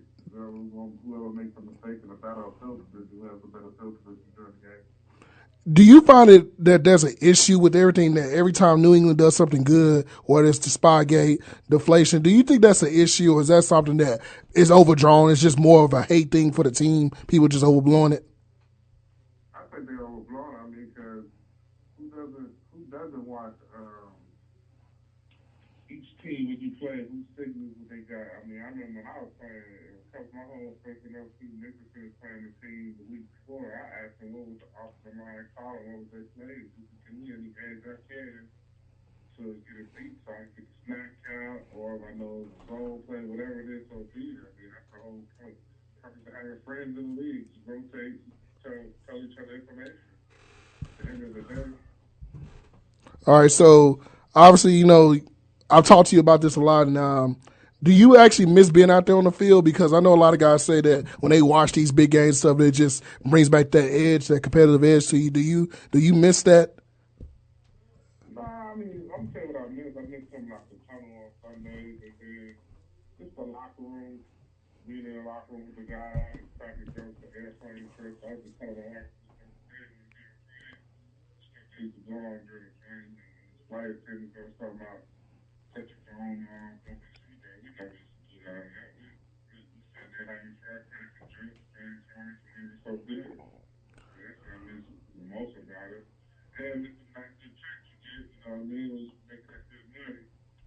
But other than that, football at the end of the day, so now what I do is to be competitive. I make my daughters be competitive in their sport. All right, so obviously you have close ties to the Kansas City Chiefs and different things like that. What player when you came in the league, was your mentor or a guy that you look to when you need a device, or what guy did you want to tailor your game behind? Because you're a defense tackle, you're in the middle of the field, you're supposed to be the blanket of the defense right in the middle. So who was that guy? It's a number of guys that I looked up to. I used to look up to Leroy Glover when I played with Leroy, Mike Myers, playing with Greg Ellis, Ebony Jesse, guys how to tell me how to work You know what I mean? What it is. And, you know, also Bill Parcells teaching me the game of football and understand in order to stay in this league, you got to study film, know your playbook, and just stay out of trouble and do nothing crazy. You know what I mean? And just have fun with it. And just take your job serious and work on your craft. Unlike, you know, trying to get down, you know, guys getting in trouble, entrepreneurs, just, you know, different guys doing all the dumb stuff, you know, black man, I mean, like I always think about it, it's an honor and a privilege to win an NFL share. Everybody don't make it. You know what I mean? So when you win there, you got to take advantage of the opportunity. I mean, I tell you that every credit is in the hand, but hey, you want to drink, smoke, it's more worth than making your money and being a successful athlete. I don't know what to tell you. What do you think is next for Josh Gordon? Probably going back to some cars. I mean, but it's crazy. The only thing I can say is the Browns haven't gotten no letter from the NFL about it, and it was substitute, whatever it is. Nobody's supposed to know what it is, and so I mean, it's right to be in college. If you're in the program, nobody's supposed to know you're in the program. Even if they know you're in the program, they ain't supposed to know what stage you're in. I'm supposed to know you fail information. That's what's going on with the NFL. That's the only thing I don't understand. You know, not to bring up dead B horse, but the Ray Rice situation, agency, the way the NFL has been handling stuff is just like kind of crazy to me because we've been having unknown coming in the league. We used to have meetings to tell us about the best about it. So all this hoopla they doing these campaigns and ads, to me, this is BS. We've been knowing about it. It's just a matter of guys picking up the opportunity with that situation, you put in that situation. I mean, me, thank God that I never had to put my hands on a woman or even put myself in that type of situation. You know what I mean? I feel like football is my life, was my life. So I'm not going to do nothing to jeopardize it, whether I drive home drunk, whatever it is, so be it. I'm going to, you know, pass up everything. Just like the guys for this week, the Super Bowl. I'm better than playing in the Super Bowl. One thing I never got to do in my career is just made the playoffs 4 years out of my 10-year career. If I'm one of the players for the Super Bowl right now, I'm going in my room every day after practice. I may spend a little time with my family, but other than that, I'm trying to get a ring. Parties and all that, I'll party after we win. Hey, what's up, Shaun? This is B-Off. What's going on, man? Hey, I'm kind of glad I didn't take that bet with you because you would have been $100 richer. Yeah, you know, I'm trying to tell you, you know, I knew I wasn't going to make it past. I knew I was going to win one game, but I couldn't go further. Teammate Bill said I got. But I had a question to ask you. You know, coming out of South Carolina, can you give me your top 5, you know, South Carolina players all time? If you want to add yourself, you can go ahead. I know you probably won't be home to do that, but. When you look at it, 5, you got John Abraham, George Rogers, you got guys like Sidney Rice, myself, guys like Langston Moore, Marcus Lattimore, Derek Watson. We had numerous guys be elite players, so I mean, I can't really just give you a top 5. I mean, we have, all I have to say is we put guys in the NFL. Point blank, hands down. What college do you hate? Like, if there's a rival, who's your biggest rival in college? Like, what school don't you like? My biggest rival, like I said, Clemson because it's an NCAA rival, but the team I used to hate playing was Tennessee, man. That gold rocky top, man. I used to hate hearing that when you go up to Tennessee. I hate to use the word hate, but I couldn't stand going there. Now, with all the, like, right now with all the recruiting and stuff going on, players coming to school, do you remember a moment where I know you've been to many schools and had to go through the recruiting process. Was there like another school that you said, man, you know what, maybe, but was South Carolina always the it school for you? Or was there like one school that you said? South Carolina was, when I came out of high school, I committed to Oklahoma State. That's when Rob Ryan was there. And then I didn't have the grades all the way, so messing around, so I had to go to JUCO. And then when the process came back again, I had to take my 5 visits. I knew I was going to play in the SEC. If I had to do it all over again, to be honest with you, I was either going to Mississippi State, play for Jackie Sherrill, or I was going to Auburn. Hands down. I don't regret going to South Carolina, but I mean, hey, I graduated, got my degree, played 10 years. I can't be bitter about not doing the decision I made. It's funny, I ran into defensive line coach for Clemson, Marion Hobby. She recruited me when I was in JUCO. The first thing he said to me, man, I knew I was on to the right person. I played 10 years in the league. But he was, at the time, he was trying to give me to go to Ole Miss for Coach Cutler. And he's like, man, you was the right guy. I respect you to this day. But he said, even though you didn't be coming to me, you sent me another kid and played for you. And he said, I always, remember that and appreciate it. I got a quick Cowboys question to ask you. Out of Dez and DeMarco, which would you re-sign and which would you franchise tag? Well, I'm a franchise. I'm a franchise Dez, and I'm going to pay DeMarco. Interesting. Huh? I know you were very critical. I know you. Obviously, you've had our talk about Dez, and I know you think Dez is a talented. He's a talented wide receiver. Is it? A lot of people say DeMarco has this thing where he did so much for his team. Yeah, you can try to replace him, but he. No, I'm just saying, you owe DeMarco that. He carried the Cowboys this year, hands down. Yeah, that's a great player, but I don't like him off with him. You know what I mean? Everything he does, you cry like a bad man. You want to be the best, be the best. You know what I mean? You're living out there in a house with 10 people. I mean, certain things are just distraction. You know what I mean? Don't act like he was just this guy. I mean, everybody, gets second chance to do different things, the incident with his mom and all that. I mean, I'm fine doing that, but I'm a GM owner. I'm not tying my money into it right now. Just because you look at the situation like a Josh Gordon, who knows? Because everybody quiet and kept. Remember when Dad first got all that trouble, he was going to curse you. Then everybody stopped caring about his curse. That was just a little thing to shut the media up. So if I'm not hating on it or nothing. I mean, he's a grown man, he can do what he do, but when you're in a position you can be effective and be a powerful guy in the community and everything else, you gotta watch your antics. Yeah, you can throw the X up anytime you want, but you gotta watch your antics and the people you surround yourself around. So if, let's say for instance, if Adrian Peterson's been the hot name in Dallas, obviously, would you consider AP over DeMarco, or do you think this is just, hey, this is DeMarco's deal? Because let's say if Dallas is tied in to AP, would you take AP, obviously?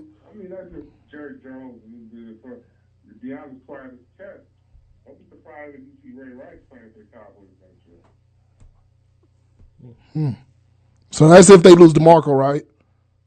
Huh? You said if they lose DeMarco, Ray Rice? Because I've heard this before from several different NFL people as well. Ray Rice in the Dallas uniform. Yeah, because why not play for American team and get you past any situation you don't have? Jerry Jones how to cover that up. He's a money man. You know how to do publicity to get you back right. I mean, numerous guys, no matter who it is, he can get you back right. You know what I mean? So, I mean, yeah, then you got, the underwear kid from Wichita. He can get running back. I mean, you got talent running back. But as you know and I know, you can be good this year and then next year just fall off the face of the earth or also get hurt. So you got to have a running back by committee. What's the one dream job that you thought about getting? Like any job that you probably wanted if football wasn't a career. What's the one job that you thought you want to have, or one dream job that you really wanted before football or after football? Before football, I used to want to be a cop. Kind of because my mom used to be a cop or a lawyer. But now, I don't want to do nothing but chill. Help the youth with football, you know what I mean? Like right now, I'm helping my little cousin go through the process. He's the #1 offensive tackle in the nation, Gregory Little from Allen High School. Okay. He's a junior, and he's committed to Texas A&M, but I don't know if he's really going to go there. We're going to take all 5 of our visits and see what's what. You know what I mean? So helping him and just helping other kids on the team and other kids around the DFW, with getting into college and going to school. That's basically what I kind of want to do. I mean, be a scout. This past year I coached at a high school, which was cool, but I'm not built for high school. I'm too strong for these kids right now. in some of these schools. You know, parents don't understand what it takes. Because I'm not going to just teach you about football. I'm going to teach you about life and being a man. I mean, on another note, you talk about your Cowboys defense, you know, like the phone talk about the defense, you know, they're going to do all these linebackers and Crane and all those guys that got depth. But I got like 19 free agents, so what y'all going to do? That's an interesting question that you asked because I was talking about all the linebackers that because obviously Rolando McClain had a great season. You got Shaun Lee coming back. Shaun Lee is gone in my book. You got Bruce Carter. I mean, they may try. You know, you got Hitchens. I mean, like you have versatile linebackers there. I don't know what they're going to do with Shaun Lee. I'm pretty sure they might restructure that contract. What's wrong with y'all, man? Y'all know Shaun Lee's going nowhere, man. I'm not going to pay over the hell. Why he ain't going nowhere, man? Come on, man. All right, so I got to ask you this because I know before we get out, I got to ask you two questions. I know this was going to hit home for you because this is a mutual friend of ours. Is this it for Brandon Carr in Dallas? He got to take his paycheck. I agree. Cause I mean that's just I don't know, man. Like Brandon, okay, the call hung up on us, disconnected. But that was Shaun Smith. I hope I can get him back real quick so we can get him to plug his foundation stuff up and all that stuff. But man, he is like tough about the Cowboys, man. I can never talk to him about anything. I tried. I should have took that bet though this year, that 12-4 bet. Hello? All right, yeah, we disconnected. All right, before we get out here, I want you to plug your foundation because I know you have a charity foundation, all that stuff. Tell everybody where they can get you at on Twitter because you are the biggest noise talker ever, and I had to deal with you on every Sunday, and I know this from now on. So I want you to go ahead and plug that right now. My Twitter is at AutumnSJS90, man. My foundation is Shaun Smith, 91 Ways. I do different toy drives, coat drives, turkey drives, just helping the youth, get better and try to, keep being in the community and being a positive role model. So this is what we got to do. So in the off season, when the draft come around, you got to come in studio with us because I gotta see what your draft board is like, and I don't want you to say nothing about the Cowboys. You leave the Cowboys out of this because I know you're gonna downplay them, and I'm telling you right now, this year. No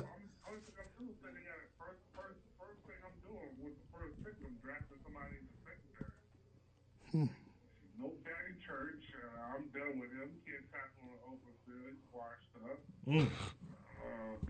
B. Carr's gonna take that $12 million and make it into about $5 million or $6 million because to pay you $12 million, you got to be a Pro Bowl caller. You ever get to pick a Pro Bowl? You know what I mean? I love it with that. That's the dude.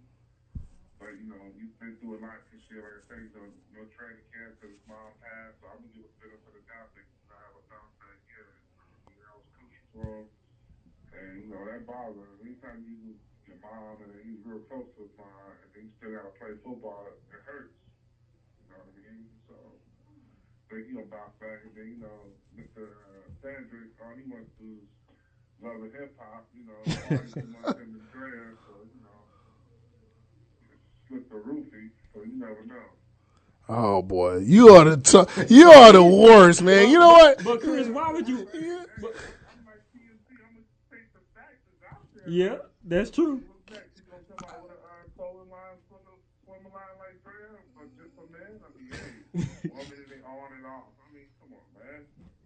But that's the price you got to pay to be a Cowboy. It's going to show up. Hey, this ain't the White House no more, man. They don't have no type of players, Mike Irvin and all those guys. They got some playmakers, but it's not like that. Also, we're talking about drafting. I forgot. And after you draft a secondary guy, it's going to draft a quarterback. Tony Romo is 1 hit away from being down. Oh, wow. You are hard on the Cowboys. I hope next year we're going to talk. What happened? Tony Romo got hurt. We didn't get his game. Yeah, he did. Yeah, we ain't got his chance. We did get his chance, though. That's the only chance he ever going to get. Oh, man. Why not mold somebody down? But see, they should have did that like 2-3 seasons ago when I'm telling everybody why not mold and draft a quarterback just in case the Tony Romo stuff happens. They had John Kitna, and he was good. Now John Kitna, the head coach at Western Yankee High School down here now. Yep, he just got the job too. Yeah, he just got the job. Come on, man. You know I know everything that's going on, man. I'm better than you when it comes to the news, my guy. Oh, God. Here we go. So I'm about to deal with this. I'm telling you, man, do not let him know that y'all are Cowboys fans on Twitter. He will make sure they can. Talk football, I'm going to take the fact. But the Cowboys, Raiders don't matter. No, we ain't the Raiders. We ain't that bad. Don't we good, so. Hey, this is y'all Super Bowl. Y'all happy? Oh, Shaun, come on. Oh, Lord. The city was happy because guess what? When the Cowboys lose, the city is like a depression around here. The Cowboys win, everybody go to work on Monday, kids wearing their jerseys to school. Gas is low price. Might as well have a parade. Gas is low. Doing a commercial for my Cowboys, throw the eggs up. Come on now. Mark Cuban, come on. Mark Cuban couldn't even, I don't even know why he was even participating in that. Oh, boy. All right, Shaun, man. So you get me started. So all right, Shaun. So what I'm gonna do is this: we gotta set up something. All I'm gonna say is low math because my New York Knicks. Oh yeah, you know better. You better not bring up nothing about the Knicks. I've already told you about that. And what I tell you about J.R. Smith? We're gonna talk about that. Well, we got rid of him, but guess what? Just like you a fan of your Cowboys, I'm a fan of my Knicks. I'm a true fan. Yeah, well, Still showing up to the game. 1972. 1972. That's all I'm gonna say. All right. all I'm gonna say is Cowboys be lucky if they go to the playoffs next year. Go 8-8. Okay. Okay. Good luck. Anytime you got the owner coming down to the sideline and telling the head coach that the quarterback's coming back in, oh man, I never want to play for this guy. I never want to be a coach for this guy. He have no other. Robert Kraft will do that with Tom Brady. Yeah. All right. See, now you get me started. All right, Shaun. All right, yeah, you need to come in studio, so I'm going to set that up. I'm going to text you later so we can set that up. All right, brother. All right, now. See, I'm about to get started. But why would you tell him don't come in here and talk about the Cowboys? No, because he's going to do that regardless. You know that. No, because he was nailed on about something this year. Then I tried. It never fails. Only when they lose, he tries to tag us in the tweet. That's my boy. He tries to tag me in that tweet every time. Like when they lost, you know he's going to do it though. Yeah, you know it's coming. He goes MIA for 12 games this year. He went MIA, so I don't want to hear it. Can't use the kids all the time because he's on Xbox. I can find him on there if he ain't on there. But once again, everybody, that was one of the friends, Shaun Smith. Another caller this week. I guess we call it Hanging with Hollywood. Is that what we call it? Hey, Hollywood at 8. I don't know. Hollywood at 8. So I guess we had some technical difficulties, but we finally got them through. Next caller is going to be awesome. Wanted to get a lady for this one. Cool. So this is going to hit home for DA. Trust me. Let's take a break. Come back. Got some NBA trivia for the guys in the studio. Well, I can't wait for this one. Is it involve Greg Anthony? It can. Matter of fact, I'm going to look up some Greg Anthony trivia for you since you even said something about him. But he wanted to go get her a sandwich. Apparently he did multiple times, okay? Well, what's wrong with that? It was a lose-lose situation. We talked about this. Well, he going to have a Subway sandwich in the car? It's already wrapped up. We'll be right back. More Sports Talk. DadTheBarty.com. Since the far-off days when man first heard a scratchy noise on a cylindrical drum, accompanied by staccato human tones, it has been his aim to add breadth and depth, to give realism and spaciousness, and even where it applies, to convey actual movement. Intro, I start to go, my rhymes will flow slow. Get up and dance, cause Kane said so. If you were lounging around, it's time to get up. Pardon my expression, but I'ma tear shit up. I'll appear right here and scare and dare a mere musketeer that would dare to compare. I do declare, getting busy is where it's at. But what you're saying, you wouldn't get a point for that, cause you're a featherweight, and your rhymes you carry light. But I drop bass just like Barry White. So how could you think that you pose a threat? You say you're rocking, how many shows you get? All your vocals go local on the MIC. Mine's go a great distance like AT&T. I'm not new to this, I'm true to this. Nothing you can do to this. Fuck around with Kane and come out black and blue for this. So, yo, go for what you know. Attempt to debate so I can humiliate. We can go rhyme for rhyme, word for word, verse for verse. Get you a nurse, too late. Get you a hearse to take you to your burial ground. Because the Big Daddy Kane always throws down. Correct, I get respect. I'm out to collect cash money, cause I get raw.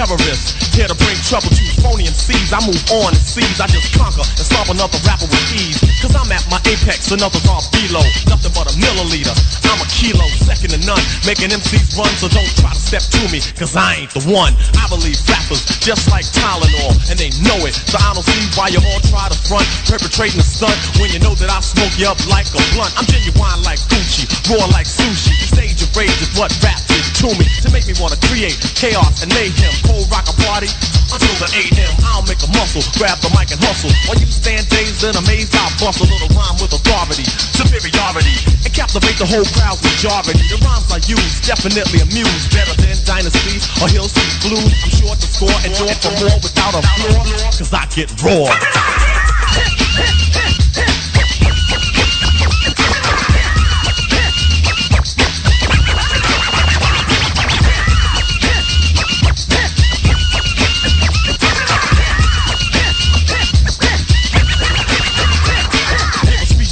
Rappers start severing, and in my lifetime, believe I've never been beaten or eaten and just taken out. You know, come to think about it, I keep MCs looking out and real nervous when I'm at your service. Give me that title, boy, you don't deserve this. I work like a slave to become a master, and when I say a rhyme, you know that it has to be perfectly fitted, cause I'm committed. The entertainer and trainer and Kane are getting with it. I go and flow and grow to let you know I damage you. I'm not an amateur, but a professional, unquestionable, without doubt, superb.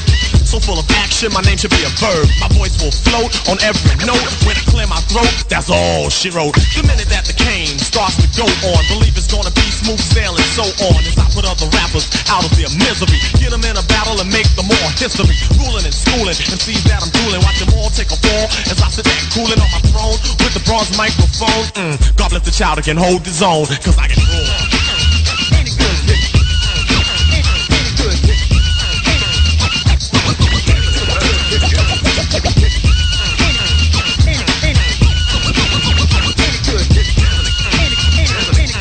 Here's an experiment to begin with. 24/7 chillin', killin' like a villain. The meaning of raw is ready and willing to do whatever is clever. Take a loss never, and the rhymes I bust coming off as a must, and I come on hard with rhymes that are odd. I rip the microphone and leave it scarred. Never smoking or hitting or taking a sniff. Only question MCs that be trying to grip. I get strong and titanic, you work like a mechanic. Make MCs panic, they all get frantic and skeptic, like a girl on a contraceptive. As I rock, but hey, what you expected? I'll get raw for you just like a warrior, rather like a samurai. And I'll be damned if I ever let a Fisher Price MC hang. The rhyme's a toy, nothing but yin yang. So if we battle on the microphone, bring your own casket in tombstone, and I'ma preach your funeral. Tell me who in the world could ever come with more? I get more.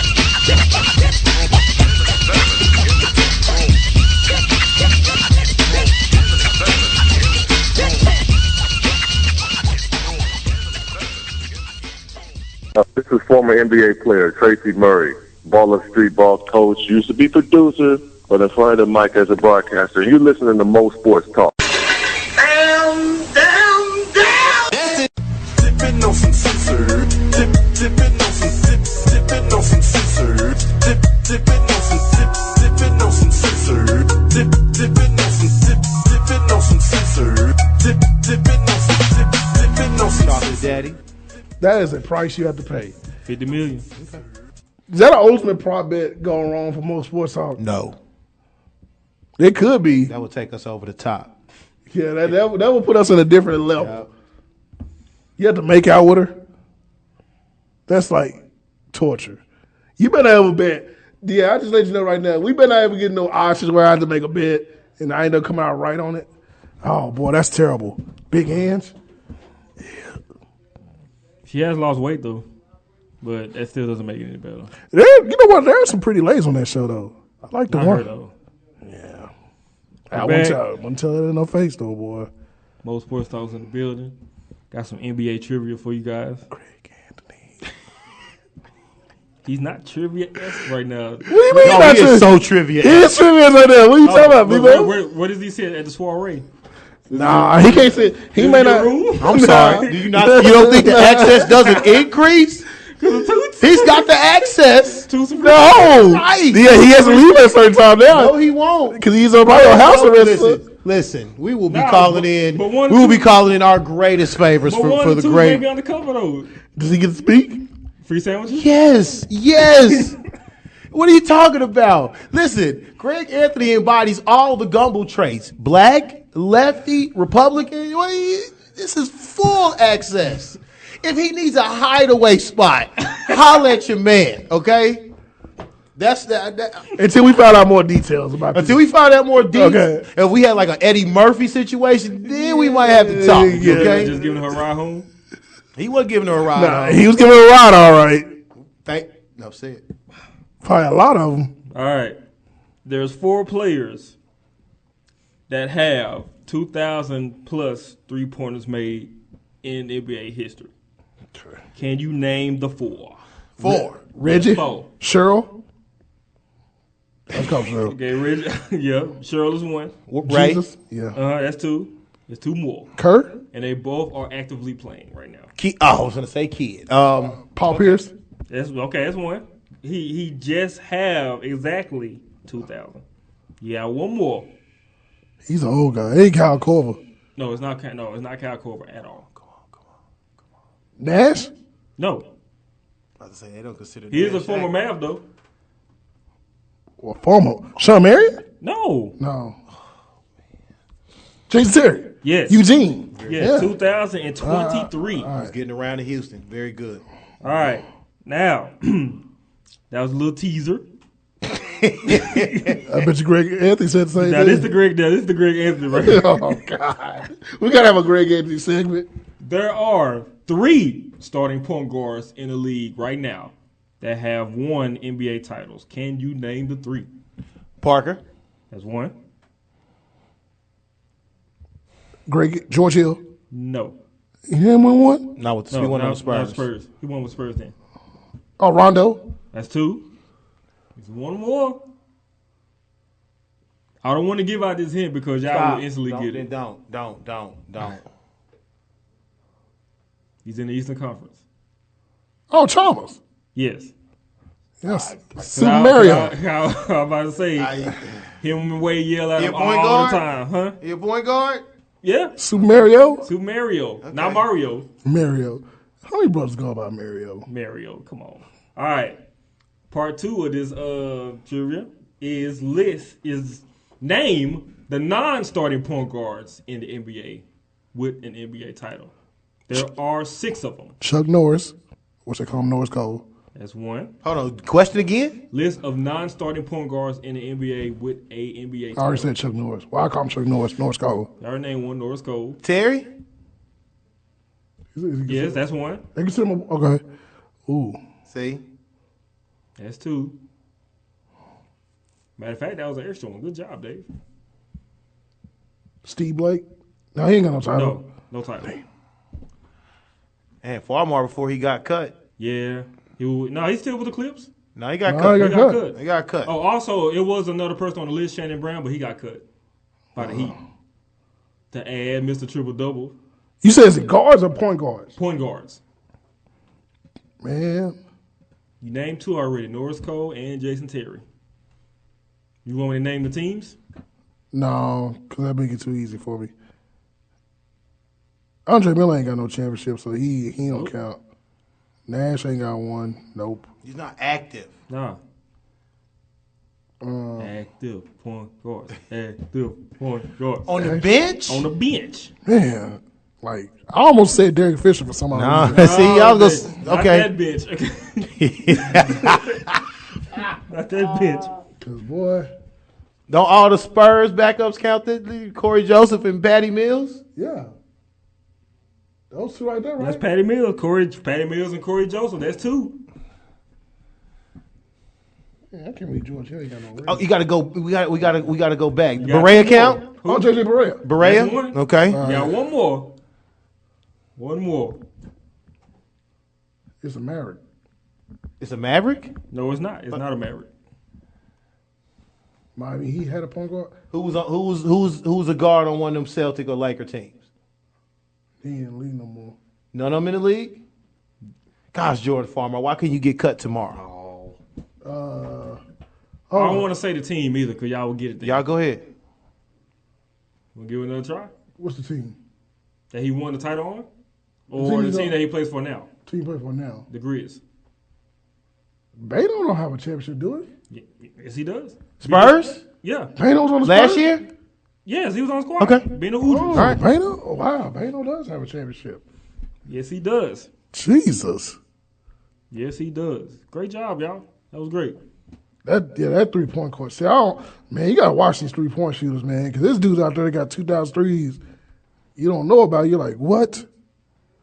Just like I didn't realize that, man. Mark Stoudemire is a 2010 guy still to this day.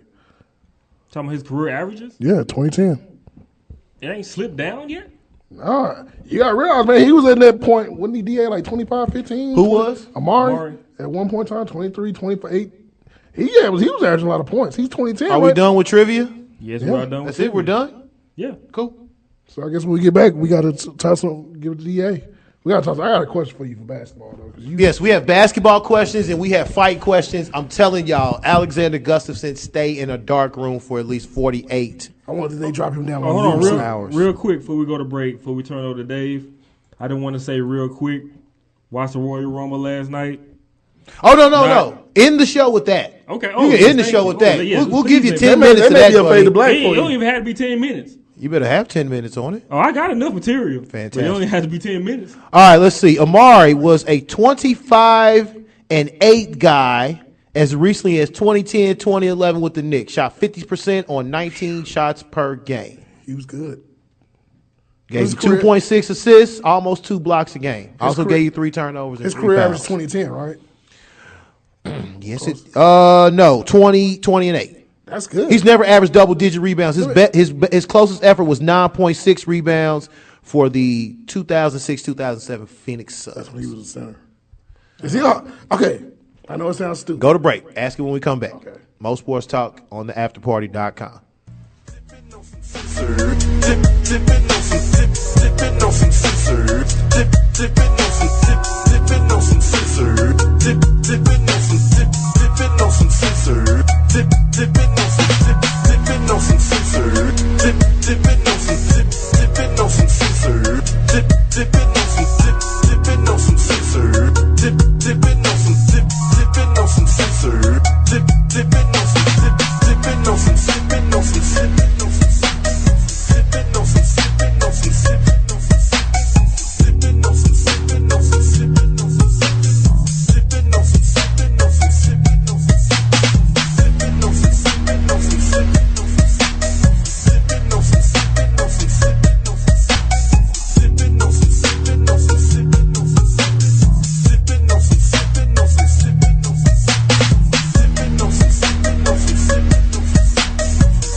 I'm JB, and this is Jazz and Stuff. I host a program right here at the After Party Radio each and every Wednesday from 6 until 8 p.m. We hope you enjoy the music and relax. We will get you in the best mood that you could ever be in on Jazz and Stuff. See you there.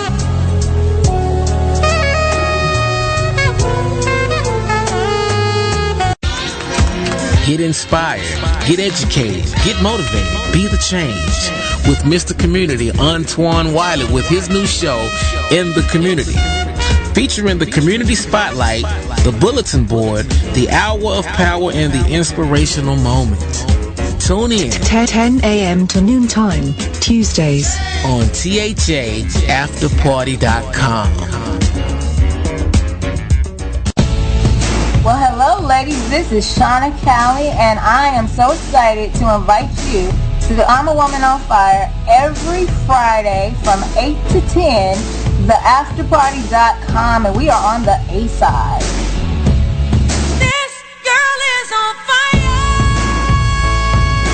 Are you positioning yourself to be the next top entrepreneur, CEO, or industry leader? Join us weekends for ways to elevate your career with panel discussions and team building exercises among professionals for strategies needed to move in business with purpose. Hosted by Montana Mitchum and Daniil Veazey. Friday, 10 a.m. to noontime on the A side with segments The Business Connection, Boss Spotlight, and our semi-annual Bosses Brunch event. See you at the party. We're brothers, we're happy and we're singing and we're colored. Give me a high five. All right, cut and print. Beautiful, guys. Dynamite. That is... We take what we want, and after we take Lex Luger and the Giants, we want the gold, sucker. Hulk Hogan, we coming for you, nigga. I should point out for the record, Stevie Ray, look at this. Take a look. What's up, world? This is Steve Jackson, a.k.a. Stack 5. You are listening to Mo Sports Talk down in Dallas, man. We getting it in, man. Stay tuned and keep your ears locked. Down. That's it.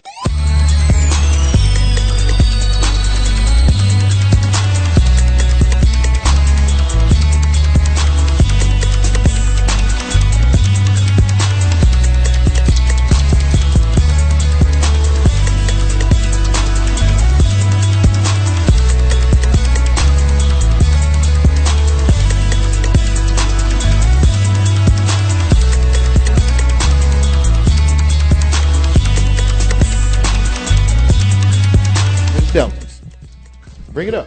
We're talking dynasties here. And let me hit the reset button. Mo Sports Talk, Moulton and Henderson in the building. Because I think your boy DA. Because Mondays, 7 to 10, you will find us on the A side of things.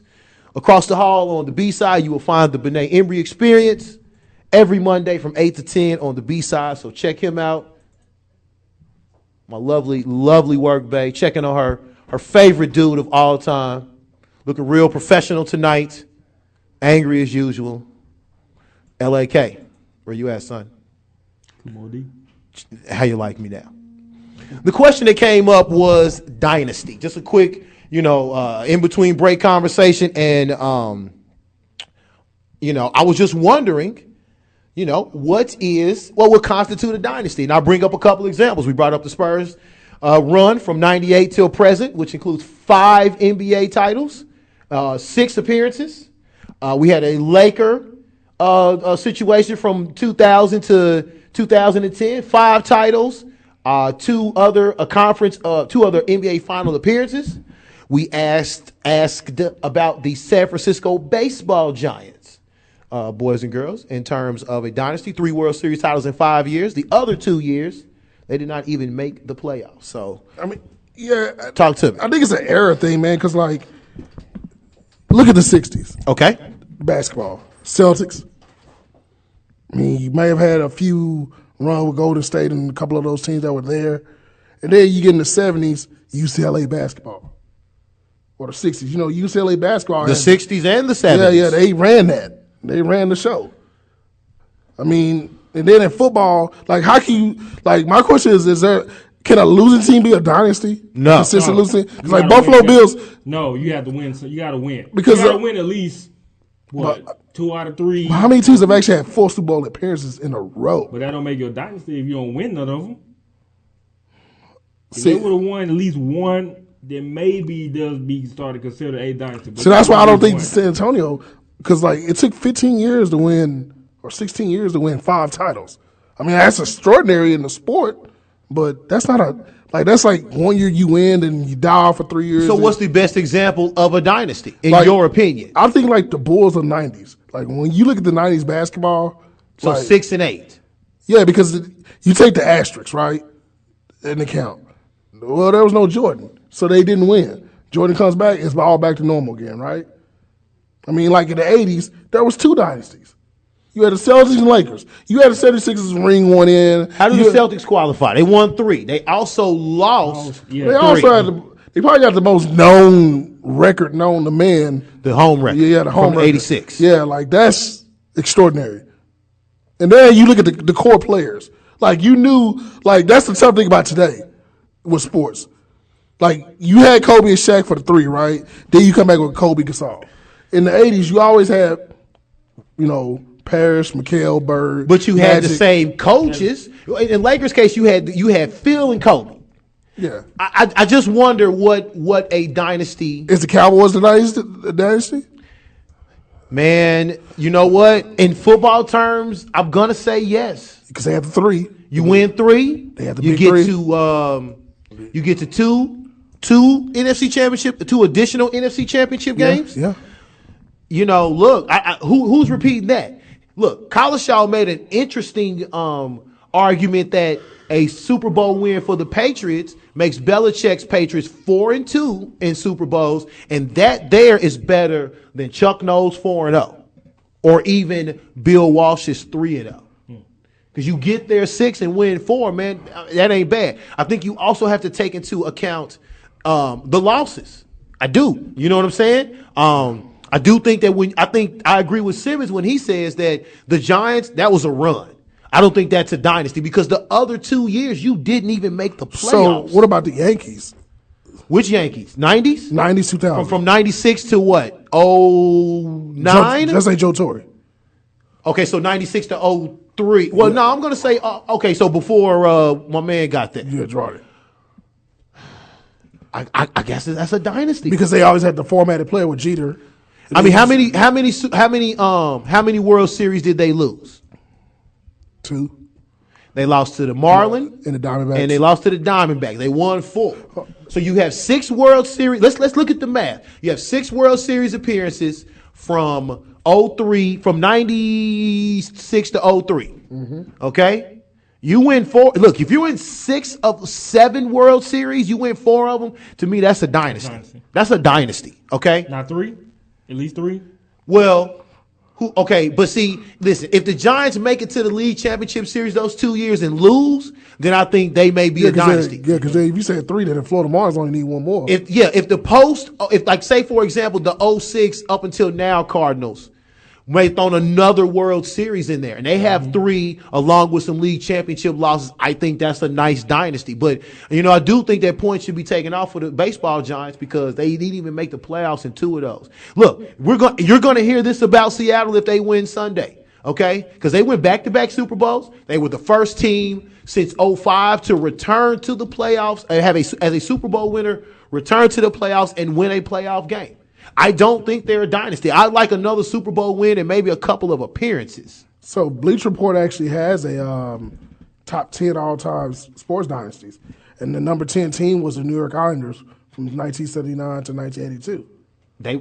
They won multiple Stanley Cups. And I'm pretty sure there were conference finals losses like in the mix. Yeah. Okay. Pittsburgh Steelers, 74 to 79 was number 9. Chuck Nolan, Terry Bradshaw, Lynn Swan, you name it, they had it. Okay, 4-0. Your aforementioned LA Lakers, 1979 to 1989. This is Magic's era. 5 titles. Yeah. 5 titles, 2 other appearances. And here's an interesting one. From 2000 to 2010, the UConn women's basketball team. Definite dynasty. Because there was some there was true dominance in that situation. And the name of players of Mario Moore, Tina Charles, Diana Taurasi, Swin Cash. Yes, I agree. That's a dynasty in my opinion. 1956 to 1960, the Montreal Canadiens. That would be with Rocket Richard.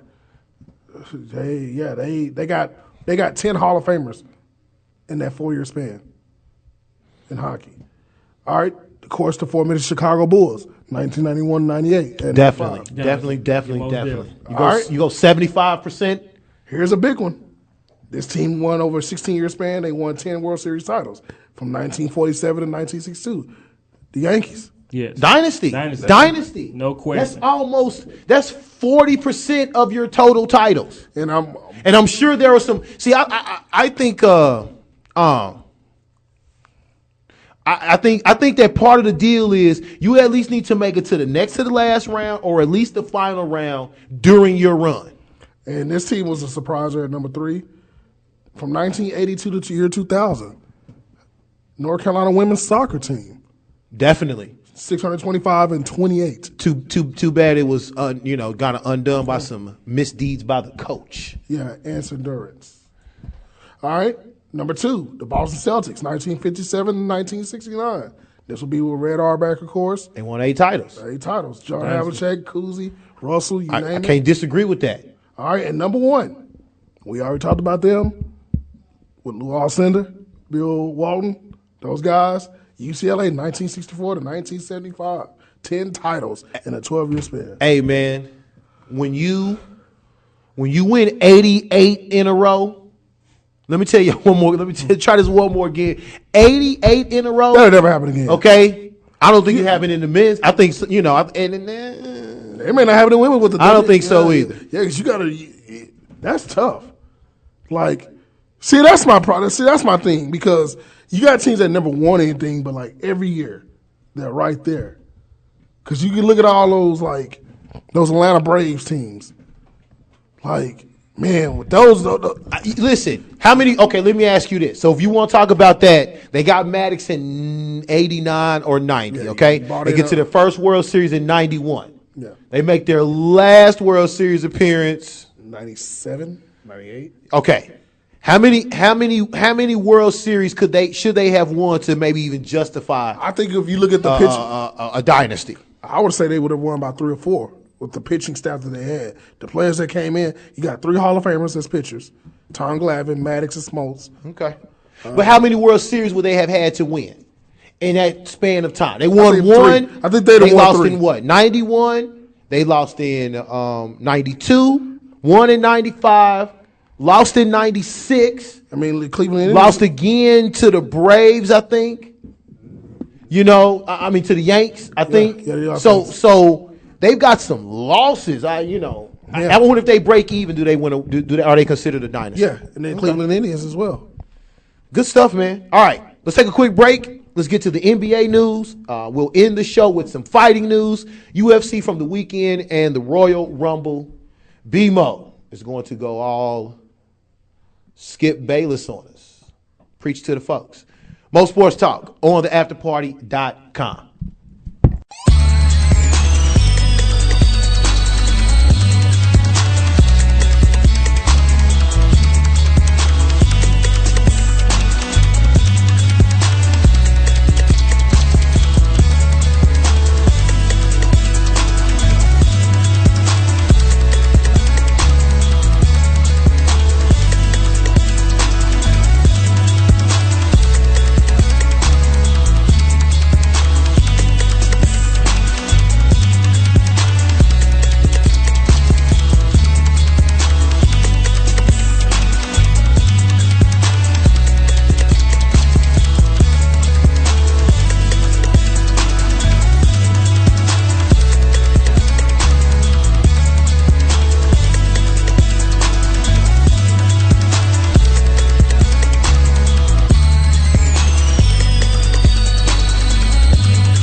This is Kevin Ogletree. I know y'all locked in if y'all listening to Mo Sports Talk.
Mo Sports Talk. Chris gives me the point to get my arse back on air. BMO, Henderson in the building. Again, Monday, 7 to 10 p.m. On the After Party A-side, you will find the three of us tweeting and lurking and all sorts of stuff. Mo Sports Talk is the Instagram name. Mo Sports Talk is the Twitter and Facebook name. Put that in your Google machine. Check it out. Check us out. Let's get some NBA going. We're probably in the last week of foot, last couple shows of just full-on football talk, and the specter that is the NBA will be looming over us. All-star announcements were made in terms of the starters. We'll be hearing from the reserves on Wednesday. And everybody, will get their jollies on that. But my thing on All-Star, at least in this year, is I am glad that people like Jeff Van Gundy and Mark Cuban are speaking up about the voting process, the entire All-Star starter selection process. Before I go on that, I want to first say that those that are on the side of this is for the fans, let the fans do what they want to, let the fans have who they want to see, et cetera, if you want to make that your ultimate, stopper argument, then fine. It's just for the fans, okay? But Mark Cuban pointed out something quite interesting, boys and girls. Do you know who the leading all-star vote getter was? For starters? It wasn't LeBron James, was it? Was not LeBron. It's Kobe, right? It was not Kobe. Marc Gasol? It was not Marc Gasol. It was Steph Curry, boys and girls. And something that Cuban pointed out was He was the leading vote getter with only 1.57 million votes. Okay? And like Cuban said, you can vote anywhere now. You hashtag NBA ballot, type in the player. That's a vote. That's a vote. That counts as a vote. Shout out to whoever had to accumulate and tabulate those votes. I'm going to tell you for the disclosure reason, I haven't voted for NBA since you could do it on paper. Okay, but I don't begrudge the event or begrudge who was selected. I personally think it's overrated. You know, if I was if I had a favorite team and they were like a good team, I don't know if I would want my player to play. You know, I would wonder if somebody like Monte Ellis, 10 years in the league now, gunning for his first All-Star appearance, I wonder if that weighs on his head as a veteran. You know what I'm saying? Would I rather have this week off to prepare for the long, for a possible, multi-week playoff run, or do I enjoy my first All-Star moment, bask in that glory, et cetera, et cetera? I think Jeff Van Gundy was on to something when he said the fans shouldn't be able to vote. Okay, I wouldn't mind the same panel that's voting all NBA teams, voting MVP, voting Defensive Player of the Year, Coach of the Year, et cetera, to vote for the All-Star. And let the players do it. I would say let the players get on the vote as well. Look, the Pro Bowl is like what? Fans and players and coaches? Well, like the Pro Bowl, they got the two captains now. Okay, but at one point in time, they started to split the vote up into thirds. Okay, I don't have a problem with the writers. You want to get your basketballers in here and let them get a vote at the table, cool. I wouldn't mind other players voting. I just think that what those in the basketball know are about in terms of what they want from an all-star versus those that are just out here being fanboys. Nothing wrong with that. And just, punching the ballot like they would do. Like you could get all the Rockets fans and all the Chinese people to vote for all the Rockets. That's why, Yao would get 6 million votes or T-Mac would get an inordinate amount of votes, at that particular time. Now, that's my solution. If you keep it like this and just say, hey, this is for the fans, then I don't have a problem with that. But, I do think that people like Cuban and Jeff Van Gundy have interesting points to make. I think they have strong points to make regarding this. And I do think that how they vote and how that process goes about, getting resolved, I guess resolved is sort of a word because I do think it's a problem, will determine the future of the All-Star game. I mean, it'll be on in my house. But I'm not necessarily looking forward to it. I can't tell you the last All-Star game I was looking forward to. One more All-Star weekend observation. We got 15 first and second year non-U.S. players for the Rising Stars. I assume we're including Canada as non-U.S. because you got 3 right there. You got Stauskas, Wiggins, and Bennett. Yep. Who else? Is Gorgie Ding a first or a second year player? First. He's a first? He's a second. Gorgie Ding? Second year. So is he non-U.S.? Yeah. Non-U.S. What about Sergei Karasev over there for Brooklyn? Yeah. Non-US. Okay. Pero Antich. Pero's a first or second year. He was a rookie last year. Basically, yeah. Okay. Well, then they're going to have the dark German Dennis Schrader. I like the idea and the segue to that. I do like that idea. I just wonder if there's 15. Well, so I asked Pau Gasol that question because he's an international player. He's now an All-Star starter later in his career. I asked him, would you ever like to see an All-Star weekend where they do the NBA versus overseas? Take the best 15 or whatever, 12 players in the NBA, put them versus the best overseas players for a game. He said it would be a good idea. He said that with the talent that they have, he thinks that it will bring the best of both worlds. I'm wondering who qualifies. How does Because you can because I think overseas you can look at the teams like the Real Madrid. But I'm looking at it like this. So you telling me Stauskas, Bennett, and Wiggins, born in Canada, yes, but schooled in the United States are all of a sudden non-U.S. players? Because if we're selling it like that, okay, I don't have a problem with that. But come on, I don't get how the Canadians are going to qualify. I mean, I think it's a good idea. I think it levels. Love the concept, though. Yeah, I like the concept. I think it's going to really play off to see what the big fuss is about versus AAU versus these guys that are coming from these schools or like whatever. But I mean, the All-Star game to me, like I can tell you now, the last All-Star game I remember just sitting there and being like, and I remember the whole paper thing back in the sports paper. You used to do it and send it in. I think the last All-Star game I was just really into was the last one that Jordan was in. And I just remember that because of the whole jersey thing. I had a jersey. I just remember that was like that when you say that prime we talk about, when it was just like a great nucleus of players. And you know what? This year I give them credit. This year, minus the whole Kobe and Dwayne Wade thing at one point in time, they got the All-Star teams right for as a starters. You think so? Marc Gasol, he's a starter. Blake is definitely a starter. Okay. Kyle Lowry and John Wall proved this year to be the two best guards in the East right now. They're there. Okay. I mean, LeBron's going to get there. LeBron still is the best player in the league, so he gets there. I think they did it right. Now, my thing is, how do you do the reserves? And that's why I think they need to start doing it. I know they do it by coach's pick, but they really got to start considering stuff because, I mean, honestly, Atlanta's going to have an all-star, right? Or who's going to be the all-star? Because if you start throwing in some of these names I give you, for instance, like, you got to start thinking about who's going to not make it. Chicago got to have an all-star, too. I mean, is Jimmy Butler the only all-star in Chicago? I would say yes this year. The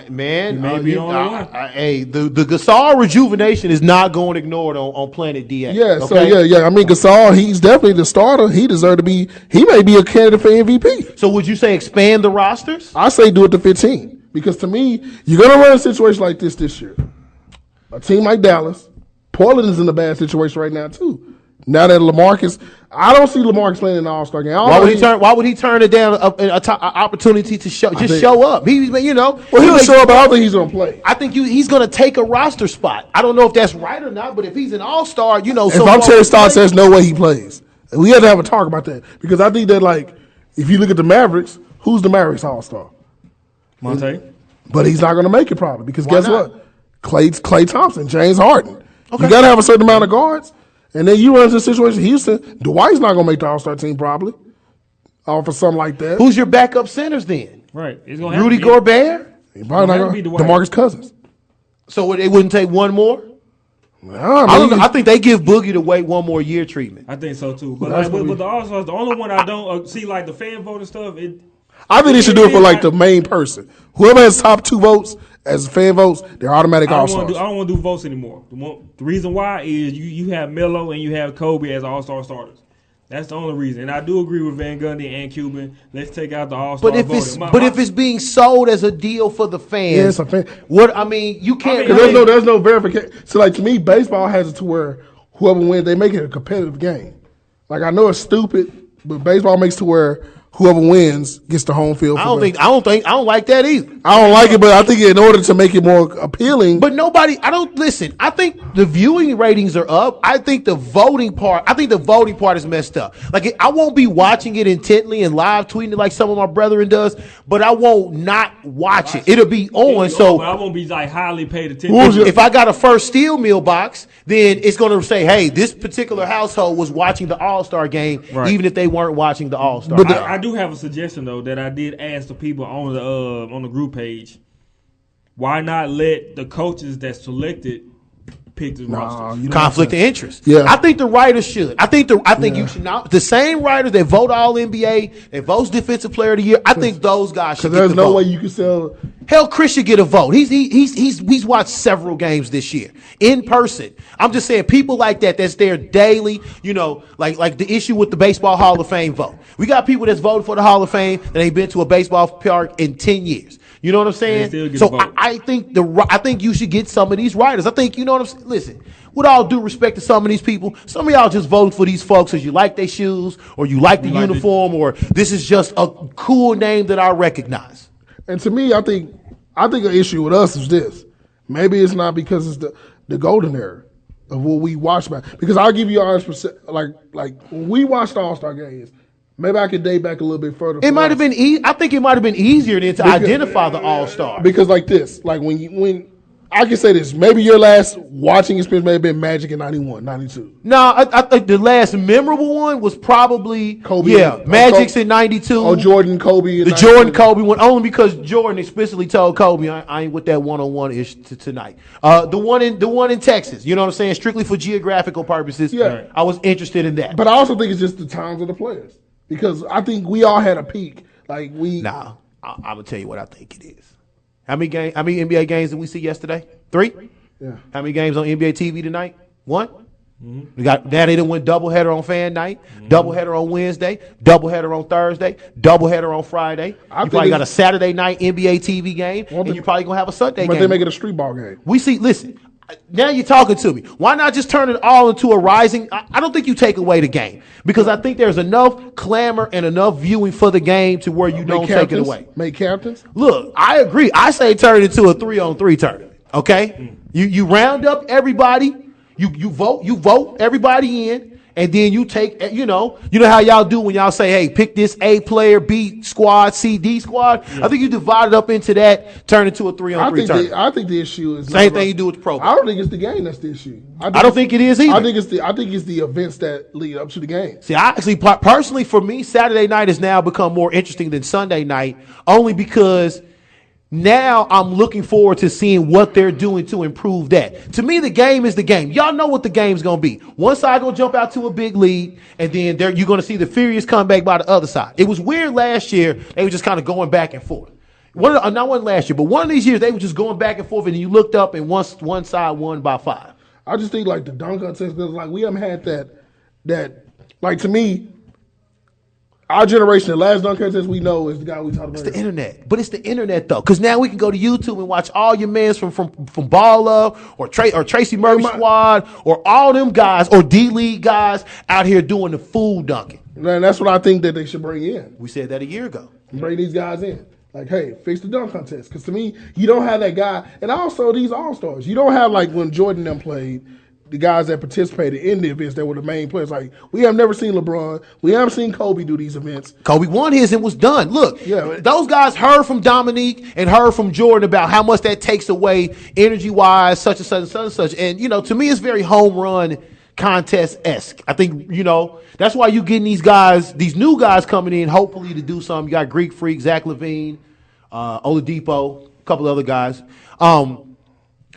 I think the vote needs to change. I think it needs to go to those that are following the game every day. Is there a guy that you think deserves to be there? No.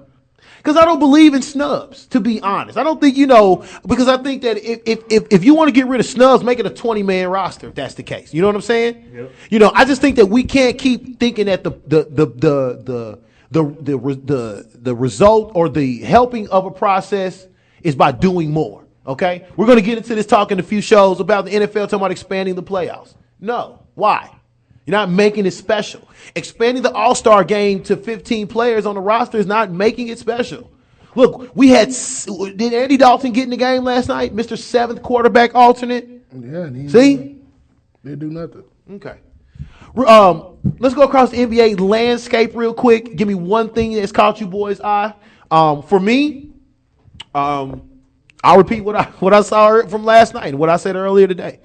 I like the Washington Wizards. Okay, their bench. I think everybody's bench amongst the contenders can improve. If you're not named the Atlanta Hawks, you know what I'm saying, or even Golden State. But they've got a dominant ball handler in John Wall. They've got a shooter in Beal, a veteran presence in Pierce and Nene. They kind of let Denver hang around for a minute. I don't think they got enough killer instinct, enough slasher thrown in them yet. But I think that helps out, going forward. I do like them. I'll be remiss if I didn't mention Cleveland. They're on a nice run. I think they have not lost since LeBron. Well, 6 in a row. 6 in a row. So it's 6-1, 6-2 since LeBron got back. Mm-hmm. They lost that Phoenix game, right? Yeah. And the Clipper game. They win that Clipper game? They won the Clipper game. Okay. They're looking good. You're getting a professional J.R. Smith. Okay. I think he scored all 21 of his points on threes a couple games ago. It's going to take more than a nice stretch of play to convince me anything good about Kyrie, or something like that. But they are winning. Look, it helps to have the biggest, baddest basketball player out right now. But on that other side, look, man, Oklahoma City, your playoff chances dwindle by the day, in my opinion, okay? You can't listen.